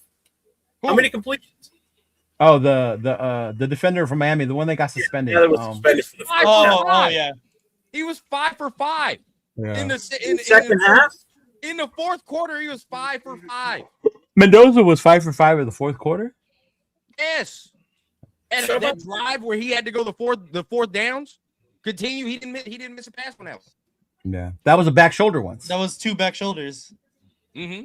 Now we can talk about that back shoulder. Now this is something that some people you can either be mad or you can not be mad. But if every quarterback had a back shoulder bag, you would see every quarterback do it. Yeah, that's what we said when we were watching it too. Every quarterback had a back shoulder bag. Every quarterback in the league would be sitting there throwing back shoulders. It's not a bad weapon to have in your arsenal. That's a bag, bro. It's just in the club. It's just some people have it in the club. Some people don't have it in the club. You feel what I'm saying? It just is what it is. And I think he's got that in his club. Why would I not think if he's doing that with fucking Elijah Surratt, he can't do that with Brock Bowers? He can't do that with Brock Bowers. I can't at any point in the game say, hey, bro, 89, line up one-on-one on that corner over there, bro. We're about to do that back shoulder. I honestly think he could do it with 89, and if there was someone that could unlock 87's potential, it would be him as well. Mayor and 18. Why not? Mm. Hey. We are Mendoza already used to the milkshake. You feel what I'm saying? We gonna be good, baby. We gonna be good. Nah, I think it's fact. Okay. Yeah. I don't know. I guess it would it be different if there was. I think that's the part that maybe gets me is that because there are no other players that are number one, that we're kind of like, well, this is the number one guy, and it's the Raiders' luck that the one draft there's only one guy. If you asked Surratt that question, did I have a better year last year or this year? Which year you gonna say? Which year you think he's gonna say? He would say this year. 100%. Surratt would say this year. Yeah, 100%. He did. He got interviewed. I watched the interview with Surratt. He said this is one of the. This is it. Mm-hmm. Yeah. And he said it was because. But now I don't know whatever the case. I'm not gonna say all that. But I will say this, right? He it's a story with Derek Carr. He said he knew what time it was with this team when they got Fernando and they was watching film because they didn't do that shit last year. That was the one I saw. That was the interview. Right? It was like, oh, bro, we're doing shit this year. Yeah. Completed 2 pat, bro. He was 5 for 5 in the quarter, bro. I said in the quarter. Yeah. See, hey, Severe be here with Severe. You be on that money Chuck shit. Hey, I never hear Turf tell him he don't know English, motherfucker. All right. No. Hey, that's my dog. That's my dog Severe, bro. That's my dog Severe. Because when it come, bro, like Severe don't he'll say like fuck them back shoulder passes. You know what I'm saying? Like that is what it is. You can't do that in the league. Fucking Rodgers and Adams made a fucking career out of it, bro. Can do it. I don't think people can do it. Look, as much as I love Caleb, but his arm, I don't think gives him the touch for that type of throw. He got a strong ass arm. He got a strong ass arm. You gotta watch more Bears, and that's not a slight, bro. Gotta watch more Bears. That's not a slight, bro. That's just them strong arm ass quarterbacks don't have the touch like that. They just don't. Need that finesse, bro. Josh Allen don't got that touch like that. That motherfucker spraying shit all over the yard. I think Allen throws it so hard it goes through his receiver's hand sometimes. I think that's what happened. That was what was happening in Chicago this year too. With what? In Chicago this year. That's what happened with Caleb. Yeah. Yeah, Caleb was throwing that bitch too hard, and fucking people were dropping that shit. But that's what, it's not a slight, bro. I just think them strong, like the quarterbacks that we looking at that throw it like that, they really don't have the best touch like that. They just don't. Mm-hmm. Mahomes is the outlier to me because his ass, like he got the arm and he got everything else though. Mahomes got the touch, the fucking movement, the mobility, the vision. He's an outlier to me, bro. Yeah, he's an outlier. He is an outlier because he can do whatever the fuck he wants. So that's different. I mean, but when you like, who else is a strong arm quarterback? And you look, it's like Justin Herbert is a little different too. He does got the touch. He has that touch. Herbert's got touch. Herbert just can't fucking win. So that's Herbert just chokes in the postseason. Okay, so let's talk about this real quick because that just made me bring up something.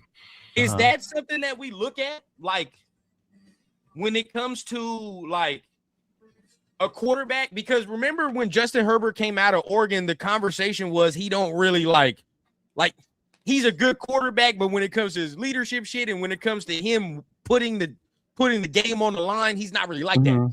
That was a conversation in Oregon.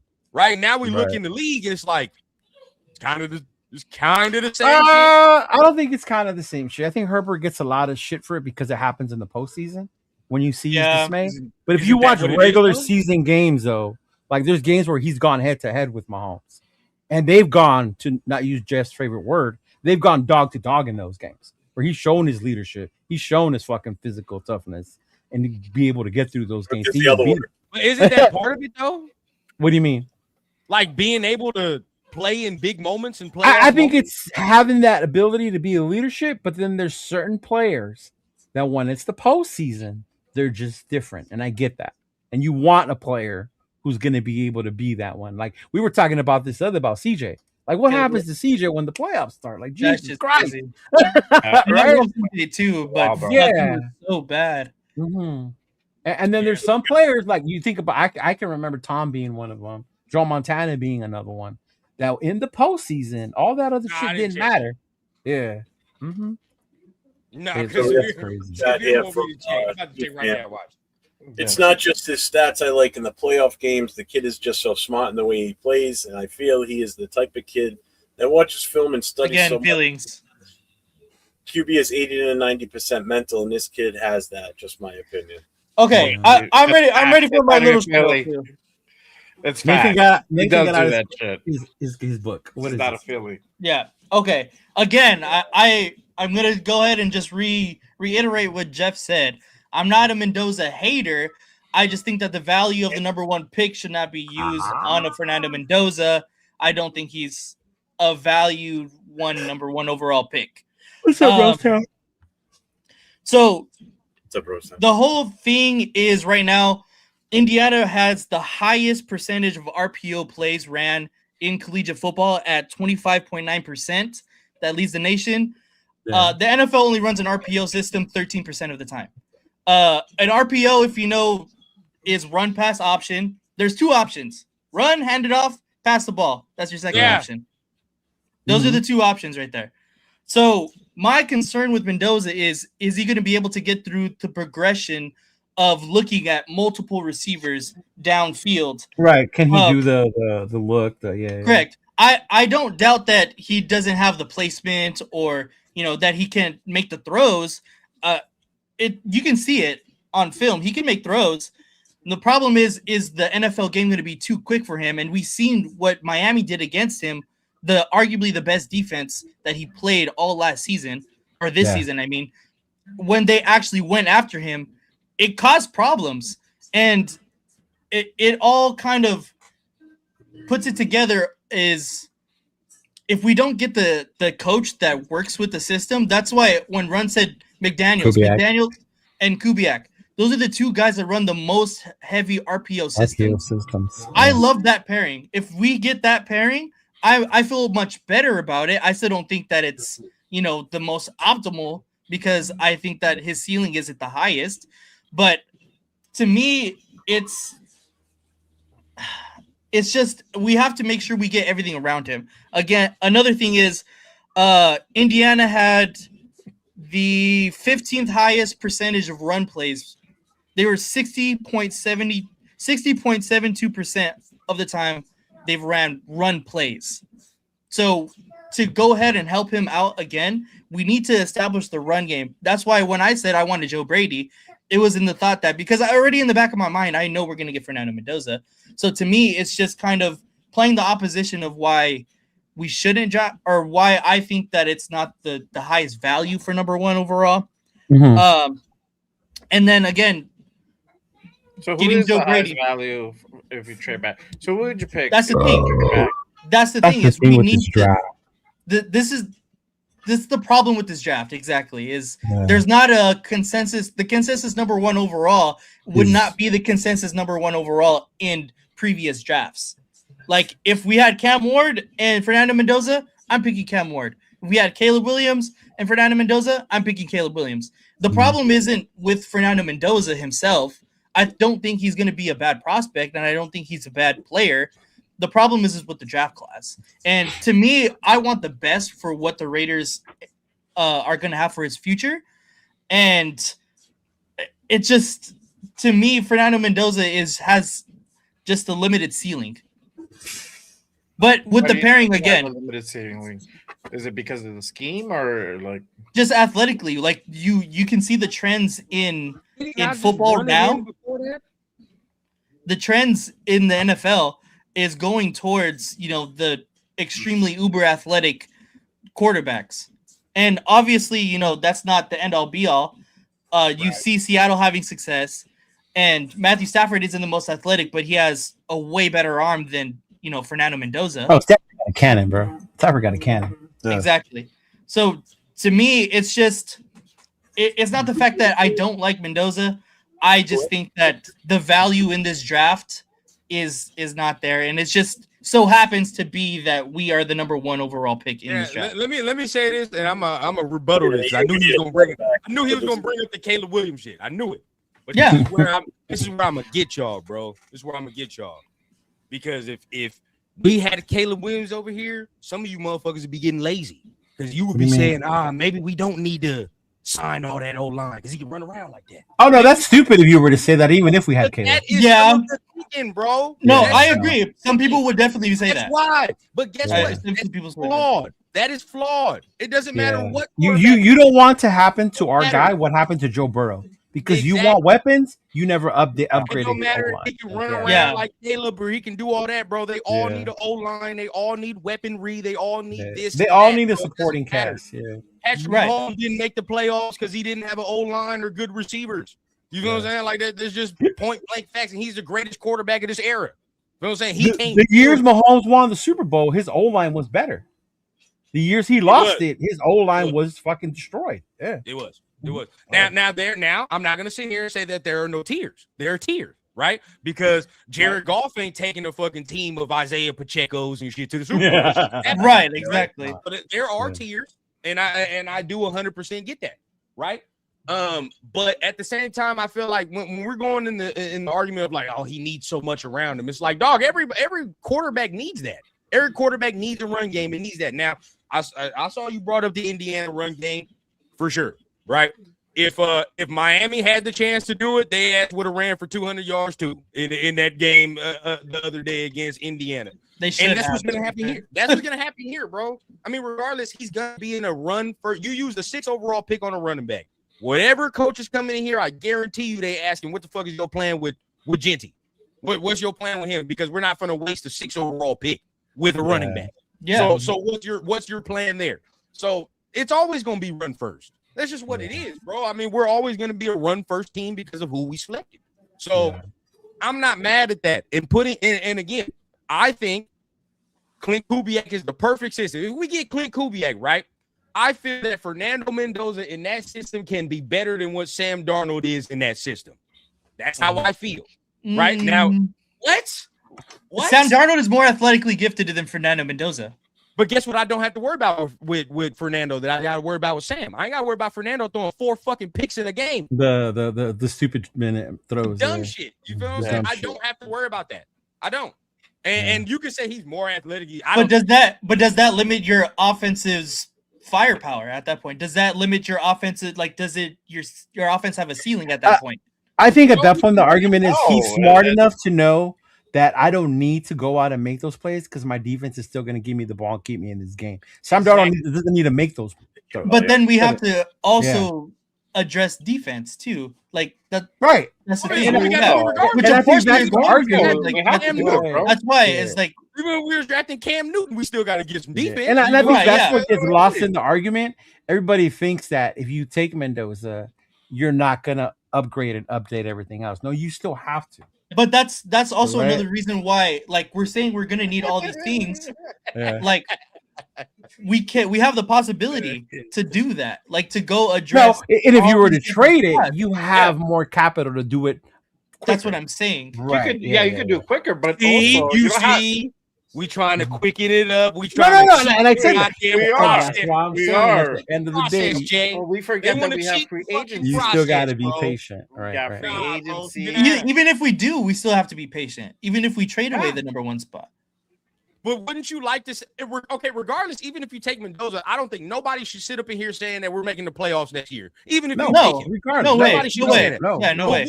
Even if we trade the pick away, we're not making the playoffs. You're not making the playoffs. But wouldn't it be better to say after next year you can at least fucking say like we got a quarterback? We at least got one because I guarantee that's what New England said. They were ass last year, and New England was like, we got one. But is Fernando Mendoza Drake May? Yeah. No. Can we agree on something? I'm glad you What said does that. that matter if Drake May, bro? if he's good for us? And that's what I was gonna say. Can we agree on that? That's I think that's what drives me crazy.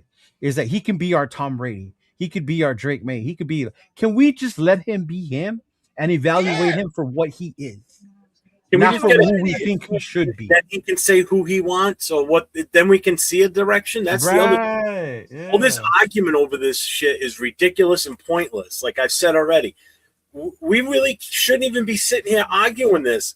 Half the time it's the chat that starts it, and then we just pick up on it and go for it.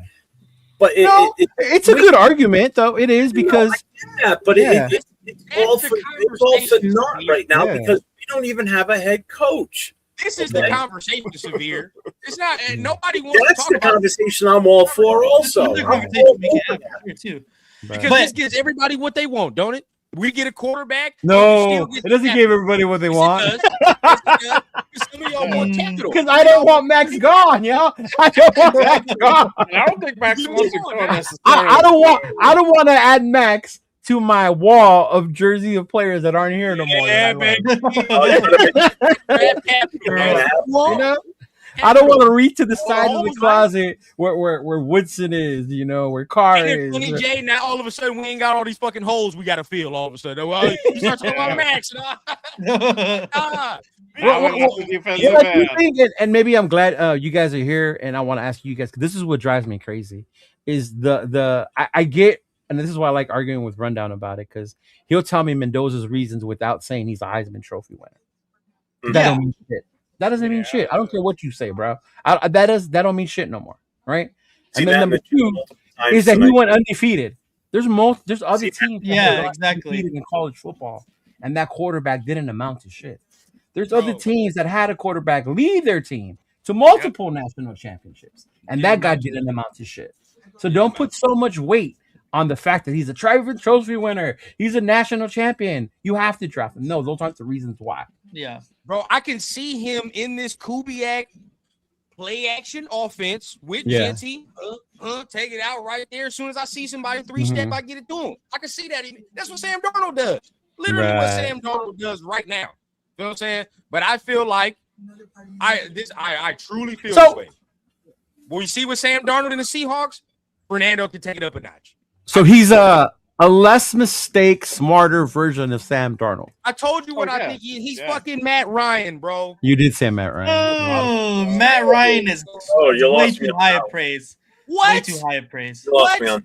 Nah, bro. Nah, Matty Ice had a bigger arm, I think. I think we got to go back and watch Matty Ice. I'm giving too much credit for Julio. Bro, go back. First of all, Matty Ice made the playoffs before Julio got to wore Falcons uniform. Let's not do that. Right? It was a Roddy White. Yeah. You feel me? Your boy Matty Ice was making playoffs. If Matty Ice had won that Super Bowl, he'd probably in Hall of Fame discussion. No capital. Because he would have gone as one of the QBs that. Because he would have got the MVP and that too. And that too. Eli Manning's in the fucking Hall of Fame discussion. Come on now. Hell yeah. Right. But I think he's Matt Ryan for real. And can you win with Matt Ryan? Yes. Oh, absolutely. Yes, you can. Yes, the fuck you can. Yeah. So I'm with that. Again, what if he's a top 11 quarterback? I've said this all the time. If he's a top 11 quarterback, it's worth it. That's worth the. I'm not drafting the top 11 guy at number one overall. Like you're gonna get Derek Carr at number 1 overall. That's what baffles all the rest of these first round picks are in the class of Jameis Winston. That's the other part. He can play the fuck out. So if he's a top 11 quarterback consistently, you can win a fucking playoff game with. You can literally win a playoff. Okay, let's say this. I get you because I don't like Derek Carr either. It's not my cup of tea. It's not. But at a point in his career, we could say he was a top 11 quarterback, right? We can say that. Yeah, 2016, 2021 season. Maybe even at his peak. Maybe he have his peak. Maybe 8. As far as 8. I mean, there was a reason he was the highest paid QB for a minute. Yeah. Right. So maybe you can even go as high as 8, top 8 quarterback in the league. Can you not win games with a top 8 quarterback in the league? Yeah. You can't win games. You can't win. You can't just say, hey, bro, we got a top 8 quarterback. We got a top 8 quarterback. Defense, don't fuck this up over here. Don't give up 35 points. You know what I'm saying? Like, bro, I guess that's my thing. If he is a top 8, but I want a top 8 quarterback that can win the game for you, not one that you can win the game with. If I'm going to use the number 1 overall, well, we don't know what's up with the NFL. We don't know yet in the NFL circumstance, right? Because I can say all I can say about his college performance and he then came back against this and this and this, but it's different once you got fucking what's buddy from the Chiefs. Big Chris Jones. Yeah, it's different than Chris Jones on your ass. Or Benito on your ass. Or Benito. Yeah. That's a whole different story. So we don't know. I don't know yet. I can say, he's a winner off of Indiana, but I don't think none of us truly know if they're winners until they get in the league. Yeah, I can agree with that. Right. Right now Justin Herbert ain't no winner. Y'all, Cheeto and Jeff, you could probably tell me Peyton Manning at the beginning of his career was not no winner. Oh, he was not a Right. winner. No, he was not a winner. No. It takes time. Again, the guy that had a great college career, but his first year in the pros was pathetic. It was bad. Oh yeah, Peyton was bad. He led the league in interceptions that year, I believe. Yeah. He did his rookie year. I think his brother trolled him with a video where he had him like do the 10 guys that intercepted him that year. Now, of course, Peyton is Peyton, but at the end of the day, bro, it's like, I just think we'll just see what he is. We'll see what happens in there. I think right now, for what it is, I personally am comfortable enough to take him and know consistency is going to be the major thing. Consistency. You know what I mean? I don't know what the fuck. I know year in and year out, I'll probably get consistent play. Somebody's G-Fam, you're going to make up your mind because a few minutes ago you were like, he's the save-all, end-all for us. And now we don't know if he's good yet. Still needs to play the NFL football, but his potential there, and it's worth the risk with the eye. A little while ago, you were at the altar for him. He's favorite for him, bro. He says worth the risk. So only thing you can do right now is be comfortable enough to say I can take this man, and I'm not gonna. He's not gonna be no bust. I think that's the likelihood of being a bust is. And I'm better not be just do that. But like, bro, I feel like when you're the quarterback year in a year after that, give 3,800 yards. Yeah, This is going to sink or swim this organization for years to come if it goes back. That's the whole point. That's what I'm getting at. You've got the chance to right the ship and get us going in the right direction and filling some vital spots with immediate impact players. This is so huge from the head coach. We don't know if they're going to be immediate impact either. And this is the thing also. We're living off of that fear of the Jamarcus Russell. I don't care about that. Again, hey, listen. A lot of people are. A lot of people are. Unprecedented waters right now, okay? We have something that we've never had before. We've got a need for a head coach. We've got offensive coordinator, defensive. We've had this need before. We've been here before. But not with the number one overall. We're in this position that we've never been in before. Okay, we've got a part owner that wants to be heavily involved. You got a GM that's involved 100%, it seems like. We need a head coach, offensive coordinator, defensive coordinator, all the other coaches that goes with it. And we have the number one overall pick, not just a pick in the first round, but the number one overall pick. And the argument or the discussion is, do we go with a quarterback or do we do something different? This is a most important historical moment for this team that we have never had this before, ever. Never have we had this before. And if we this one up, if we screw this up from the hiring of the head coach right down to the draft pick, we're going to set this team back even further. And this is agree. Do it right and build this team. If they want to do a complete retool, then I don't think taking a quarterback with number one is the right way to go and do a retool. Get everything else first. I will agree and disagree with this sentiment. Okay. I agree with the fact, like, yeah, bro, so doomsday. This is uncharted territory for us. It's uncharted. Yeah. I just looked at a list. Cheeto, we talked about it for years, bro. Yeah. We only got one first round quarterback in 10 years, in the last 10 years. One. Yeah. Right? Like that there is no coinky dink. Why our quarterback situation is fucked off. You gotta take this swing. And that was our own mistake by not bringing in a quarterback because we had Carr. 100%. 100%. Yeah. 100%. Now this is where I'm at. This is why I disagree. Because we're finally in the position that these other fucking teams have abused for years. The Jets on what quarterback? 30? The fucking Cleveland's on what? You feel what I'm saying? We still swing. Last year. We still swing. I don't give a fuck, bro. I'm at the point now because, and I'll say this, maybe it's flawed way of thinking, but it's draft quarterback for me, bro, because you save money too. You save the bread.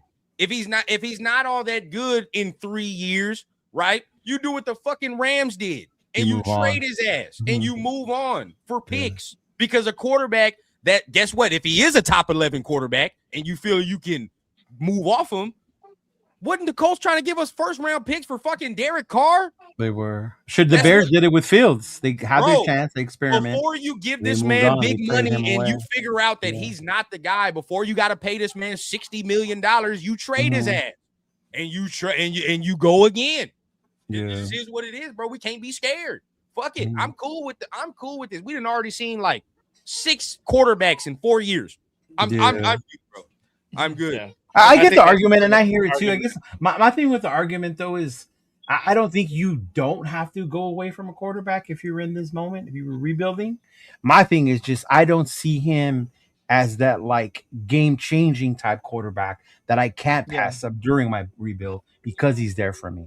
To me, he's more of a game managing type than he is a game changing. And if I'm drafting a game manager number 1, where I still have to get the rest of the pieces for him to manage, am I really going to get the most out of him, say by year 2 or 3, which is my hope, right? But there's other ways to do. You get free agency, all that other bullshit. Like I get over the last 5 years, I think as the Super Bowls in the Super Bowl winning quarterbacks, weren't they game managers in the last like 5-10 years? Other than Mahomes, it's been all Mahomes, so it's kind of hard to. Isn't Mahomes the only game-changing quarterback that has won a Super Bowl in the last 10 years? What would you call Hurts last year? Hurts is a fucking game. He's manager. a game manager. Yeah, I was just asking. manager. I was just asking. Do you know how you felt about all Hurts got to do is Yeah. AJ. throw it, bro. Hurts is definitely a game manager for sure. Who else? Who else? Nick Foles. Oh, it's Manager.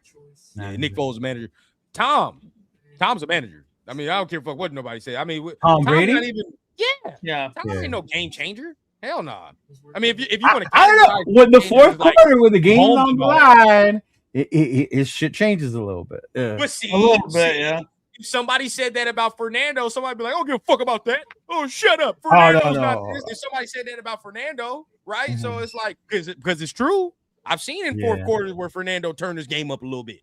I've seen that. You know what I mean? So it's like, okay, so whatever the case. But Tom Brady's a game manager to me, bro. He's not, you know what I mean? Like he'll except for that year he had Randy, that was different. The year he had Randy was different. Yeah. Stafford's a game changer. Stafford is a game changer. Hard, Stafford's a game changer. Stafford is a game changer. Because sometimes Stafford plays like a game manager sometimes, but that's because he can't fucking move. So it's like, it's because of his but like Lion Stafford, but he changes the game. Yeah, he changes the game with his arm though. Stafford changes the game. Okay, now we're talking about like Lion Stafford. Stafford is a game changer for sure. Yeah. But then again, how much is that game changer shit really worth? Because his ass was terrible in Detroit, terrible record, and he had one of the greatest receivers ever. But he had horrible fucking managing, coaching, like, and they didn't do shit for him. Right. How much Calvin can the game-changing talent overcome all that? It can't. Well, that's the thing. Yeah. But even if you don't address that with Mendoza, then you're even worse than that. You have even less. All right, real quick, we got a shout out here to LS with a $10 super chat. He says it's all about what they do after that number 1 pick. You got to give Mendoza the best possible environment to succeed. Bro.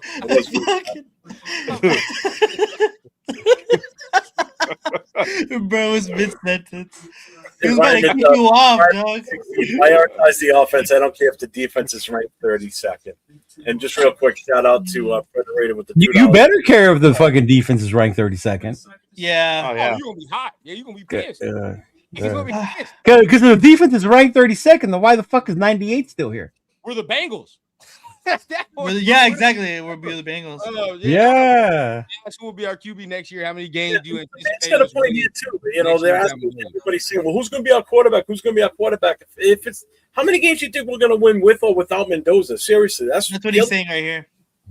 So you think Kubiak's taking this job with them saying, "Hey, I promise you, if you take this job, you'll get Arch next year. I promise you." You think that's what they're saying in there? That's what I'm saying. Like, I already know that it's a foregone conclusion. I wouldn't be mad that we're getting Mendoza. I wouldn't be mad if that's the case. I would be fucking. That's what this guy. This is what this guy thinks. I told you. That's what I think. Bro, that's what I think. Getting one of those from the man who says they're not in there the tanking's not real. They're trying to win. You know, goddamn well they're not in. 9 to 10 I games said- with Mendoza. I've only said tank for one other player, and that was Caleb, right? But if we're in it to go get Arch, hey. No, trust me. I hope the kid's good when he comes out of college. If we end up with him, I hope he's takes us to 20 Super Bowls. I don't give a shit how many.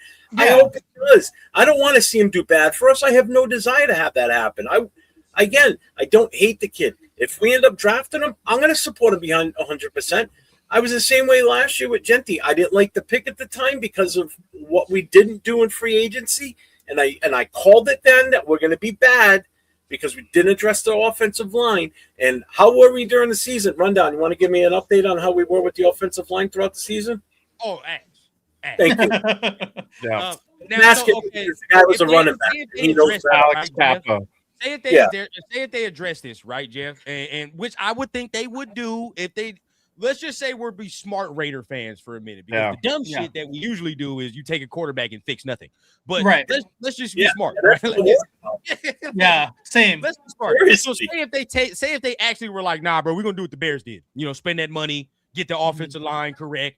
You know what I mean? So if they did those things, are you more comfortable with taking him? Oh yeah, 1,000%. Yeah, definitely. I'll be his biggest fan at that point. If I feel comfortable with what we bring now, again, it's going to be what we bring in for offensive line and free agency. Right. If it's good, viable guys that I know are going to make a difference, and we have the right fucking Alex Kappas.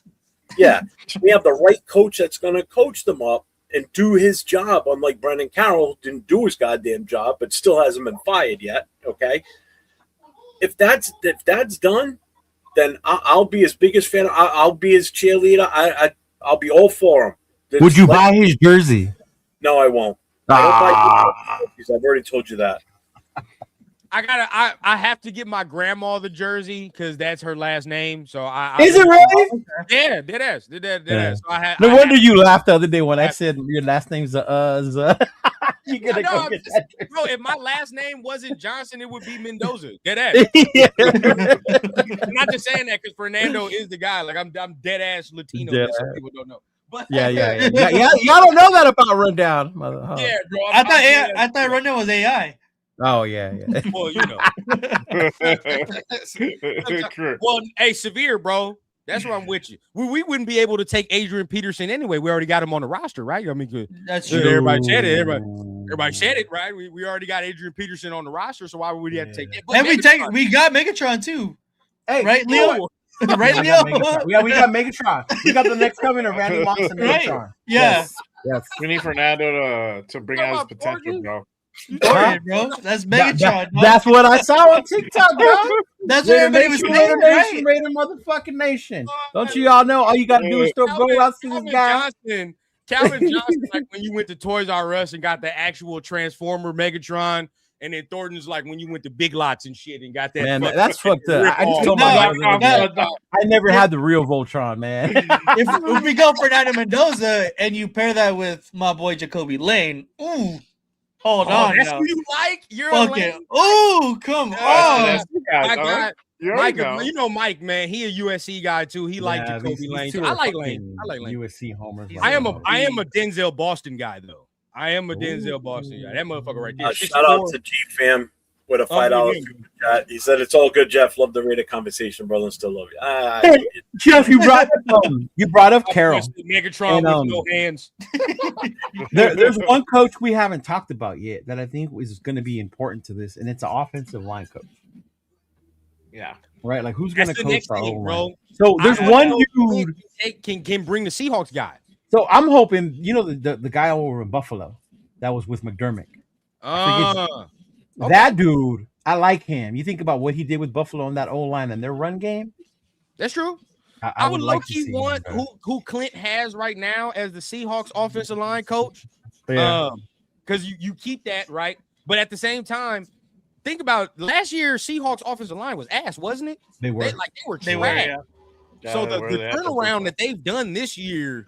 Yes, Drake May was a better prospect. That's tremendous. I was going to say, yeah, it was. Can I just say something about him real quick? And I think this is going to be a huge testament as to how good he really is. Yes, he was. Yeah, Drake May. Pay attention to this weekend's game with Kubiak.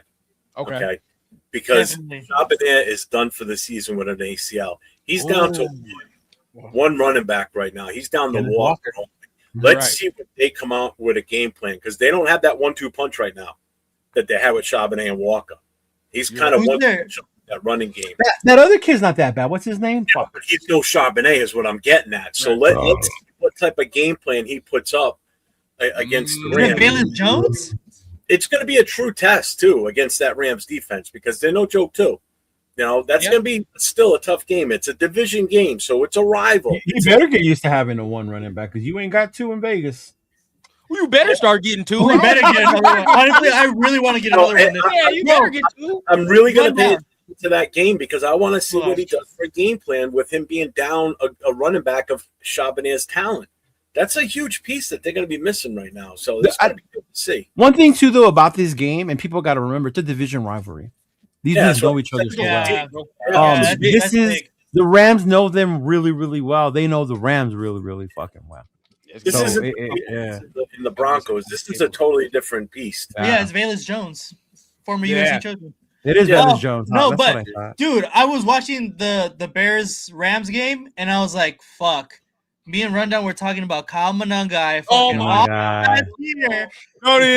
Dog, come on, this shit, bro. This shit's so terrible, dog. There's so we could have took 2 swings last year. We should have. We should have. Year was the really one to get 2 running backs, bro, and we didn't fucking do it. I don't know why. Because we had been saying that all pre-draft too. Yep. That you know why? 2 backs. You know because what? They had Mostert. I'm about to say something. This is how you know I'm objective, right? Because I want Mendoza, but at the same time, you know I can look at shit 2 different ways. Yeah. I will say something about this draft shit, though. Usually, when a class is so bad the year prior, it gets better the year after. For example, or you can flip it. For example, the running back class was fucking historic this last year. It's ass this year. There's only 2 dudes. Right. There's only 2 dudes, right? Like where you it's Jeremiah Love. Uh-huh. Yeah. And 2 years before this, the quarterback class was historic, quote unquote.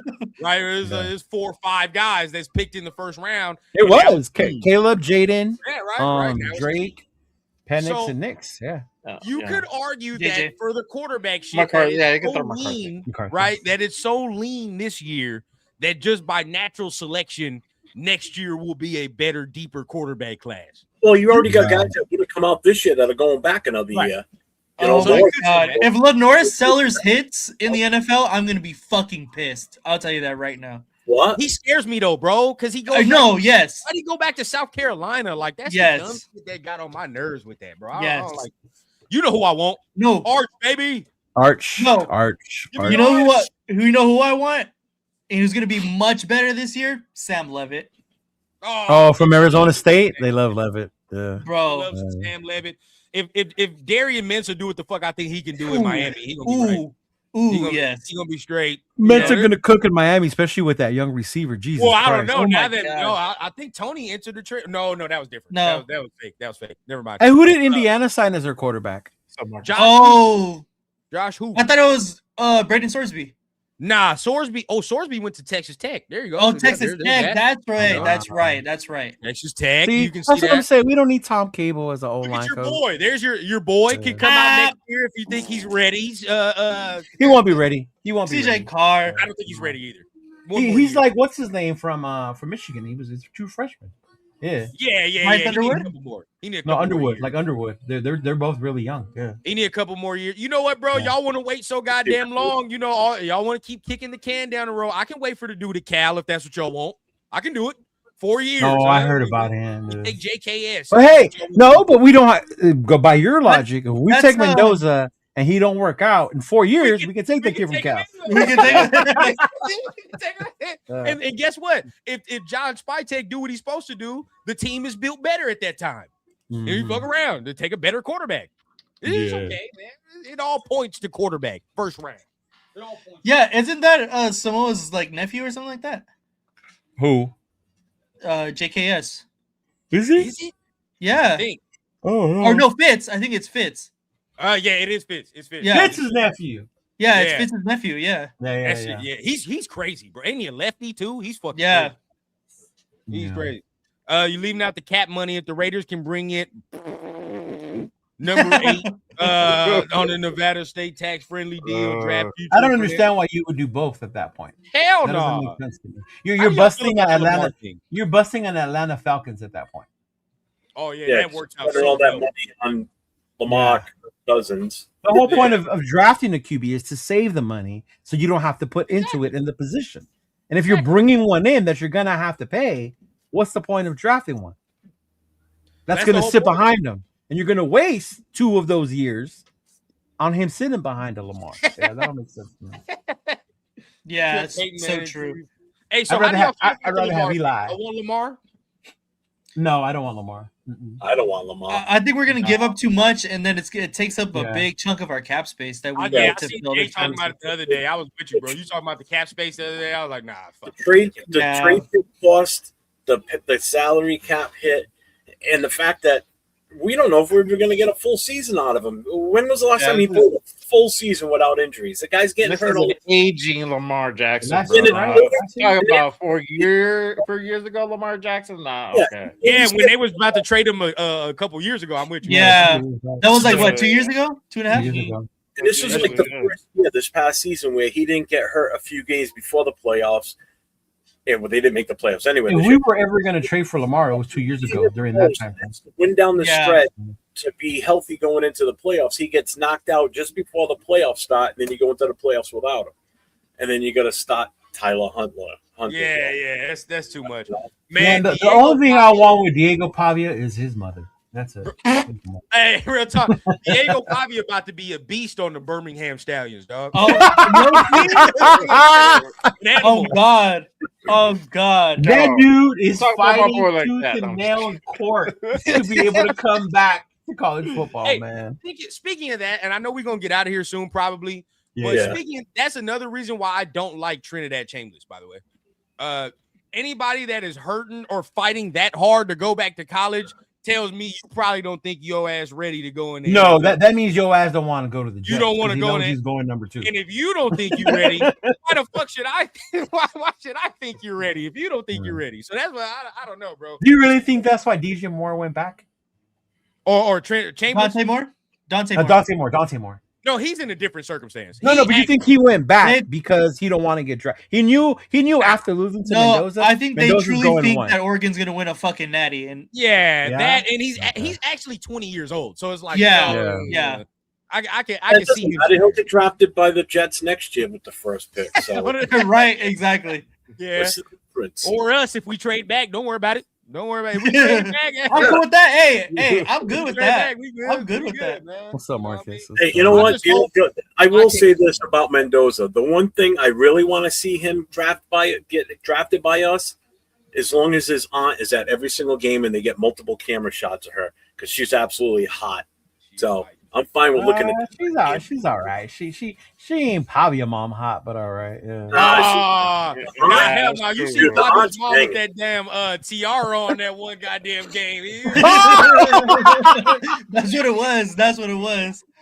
That's it. Heisman. Heisman. I like. Did I see her on Prison Connect? Like, did I? See, that's why Leo wanted Pavia to win the Heisman, y'all. I'm just letting the fans in, bro. Leo wanted Pavia to win the Heisman so they can get. Well, here's the closer. problem with Pavia. Have even been to pick up the Heisman? He's the same height as it. I mean, he probably weighs too. Agreed, Severe. Chambliss like if he's not a first rounder, it's a Yeah. complete waste. Complete waste. You gotta be a first rounder, bro. Oh yeah. Mm-hmm. Did you Wait, all is know that?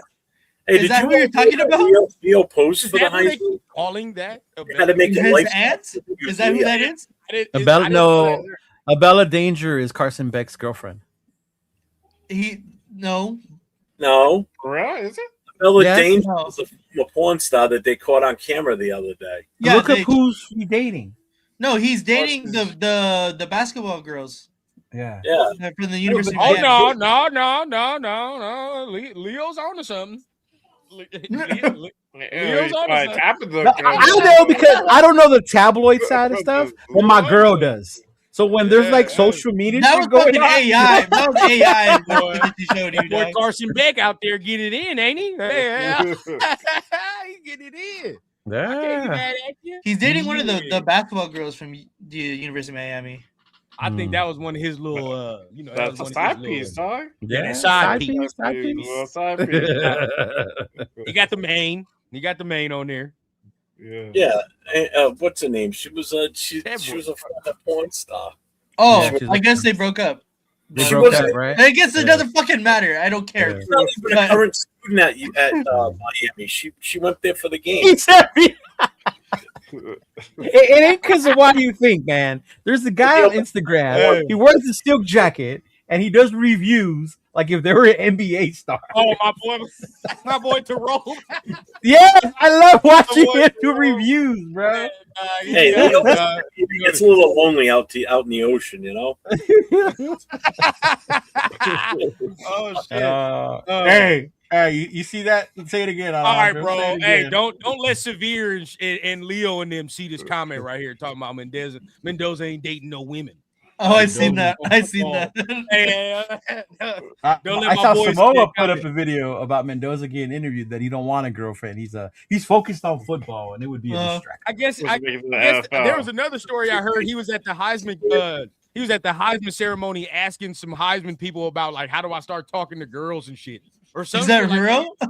I guess somebody said some shit like that. Fuck, if he comes to the Raiders, I don't want to have no fucking girlfriend, dog.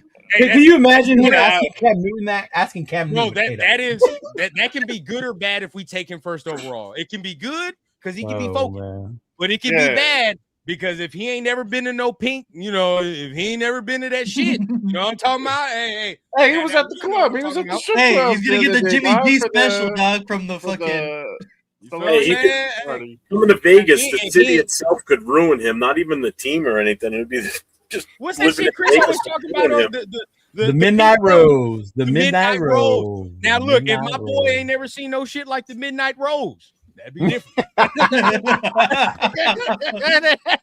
So he's gonna walk into something and his mind's gonna explode because he's never been exposed to anything like that. He's gonna be like, "Oh, leaking from his ears, Jeff. His brain matter gonna leak from his ears." Oh God, what we gonna do? So we gotta see. It might be one of the two. He's gonna go attend Derek Carr's church in Nevada. That's what he's gonna do. Hey, I don't go fuck dog. We'll build that dude a confessional somewhere in the locker room, dog. You know, like. Bunny. Yeah, that's what happened. Hey, fuck it. He went out there for her. She left that dude single in Miami with a multi-mil. Yeah. Had a contender. Poor guy. A national championship with yeah. Oh, my steak too buttery, my lobster too fucking whatever it is. Real talk. Man, what?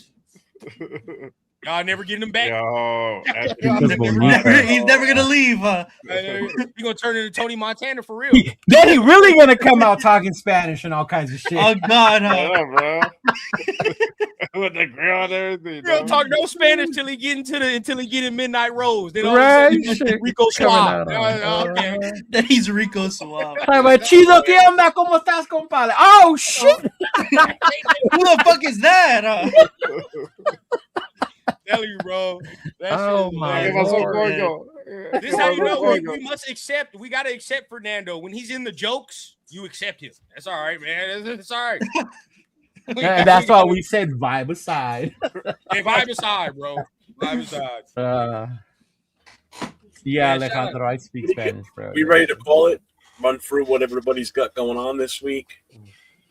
Yeah, I mean, y'all, shit, as far as me, nothing. I'm chilling, man. I'm watching y'all. I'm watching the GOATs, man. Anytime y'all got shows, I'm tuned in. So tune into the guys, man. If y'all want some good Raider content, tune in to everybody here on screen, bro, especially all the fellas here, man. Jeff You mean I do know what I'm talking about, Rundown? I don't have to there's going to be some people in here that talk their shit.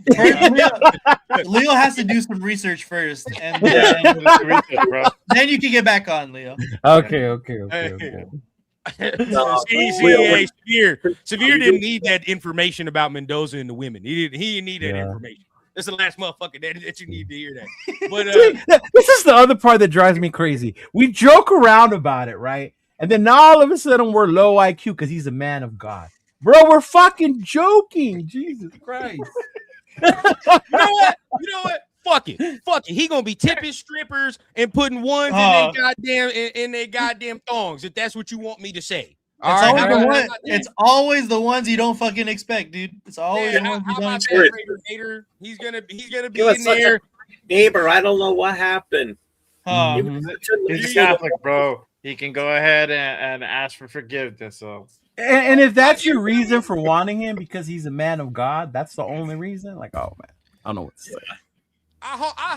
I hope when he gets drafted, Fernando come in here and he let a stripper slap some ass on his lap the first night he lands in Las Vegas. That's what I hope. All right, how about that? Early, huh? Get it out your system early. How about that? And that's nothing but positivity for my boy too. I will gladly take him to Chicas Bonitas. Oh my Jesus Christ! Shit, we talking about that in Vegas. Shit, imagine in Oakland. Stop. So right there. Hey. For the rest of the show, man, or for the rest of the chat, y'all already know, man. Just tune into the guys, bro. You tune in to Jay, tune in to Leo, tune in to LV. I know LV and Jeff got a show tomorrow. You know what I mean? So y'all tune into the guys, man.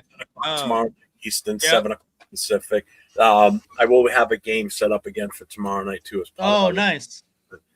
I got to work on that tomorrow. Leo, you doing something on Friday with Will or no? Yeah, 12:30. Yeah. Yeah, my boy Will. To web channel for Friday. They usually do an afternoon show, him and Will from Silver and Black Podcast. Jay, you coming up this week or this weekend? I'll probably just do a show on Friday, bro. Friday afternoon before you. I will be on Friday night with the No Huddle on Friday night. So again, if you know anybody that's a fan of any of the other 31 teams in the NFL, make sure you have them check out my channel on Friday night for the No Huddle. We talk everything. I'm gonna come in with my Jared Stidham propaganda that night. Playoffs and the championship games this weekend. Have them pop in the channel. I'll bring them up on the screen. We can talk about that game. Want to come on and play in spilt milk? So yeah. Oh Lord. That's funny as fuck. Oh man. Hey, as far as me, man, just hit your notification bells, bro. I'm kind of random in the off season, man. Whenever y'all see news, see news for me, dog. So just hit the notification bell. Definitely on Monday though, I'll try to get something going, and on Tuesday we're gonna try to get another State of the Nation with my boy Cheeto. Yeah. We'll set that up for sure. Let's see what we can do. Yeah.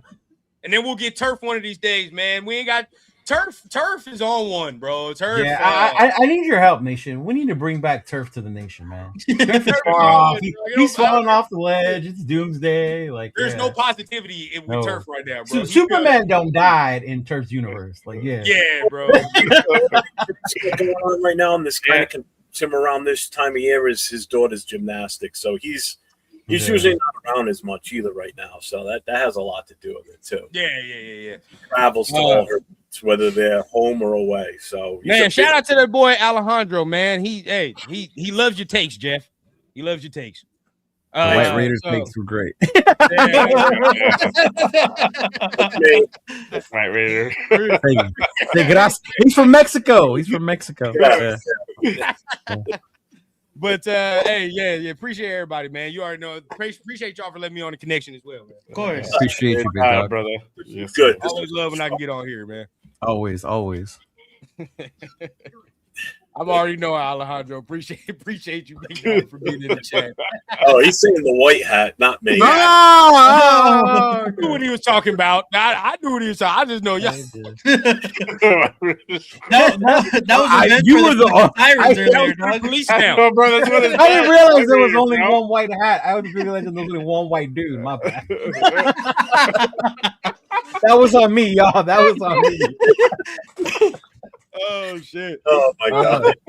Y'all have a good goddamn night, y'all, man. I'm about to go ahead and stay safe and go Raiders, baby. All right, yeah. Raider Nation. It's time to connect. Leo, Jay, Nate, Jeff, right?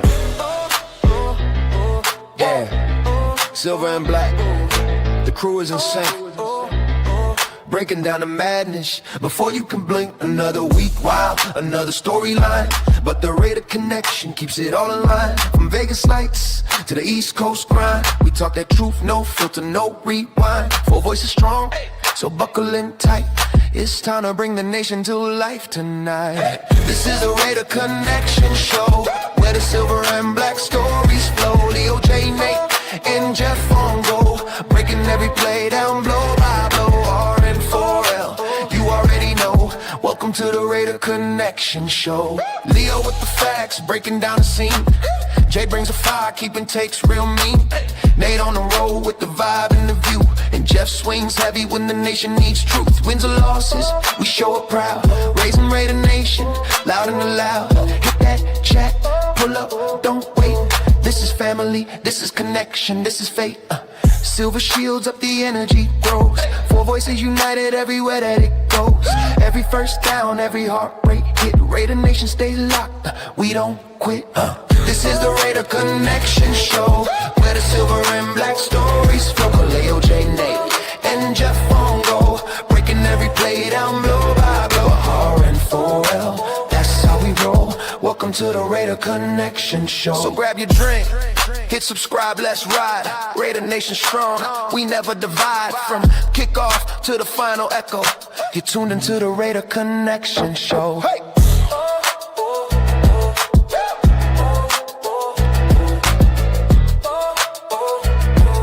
You're tuned into the Raider Connection Show.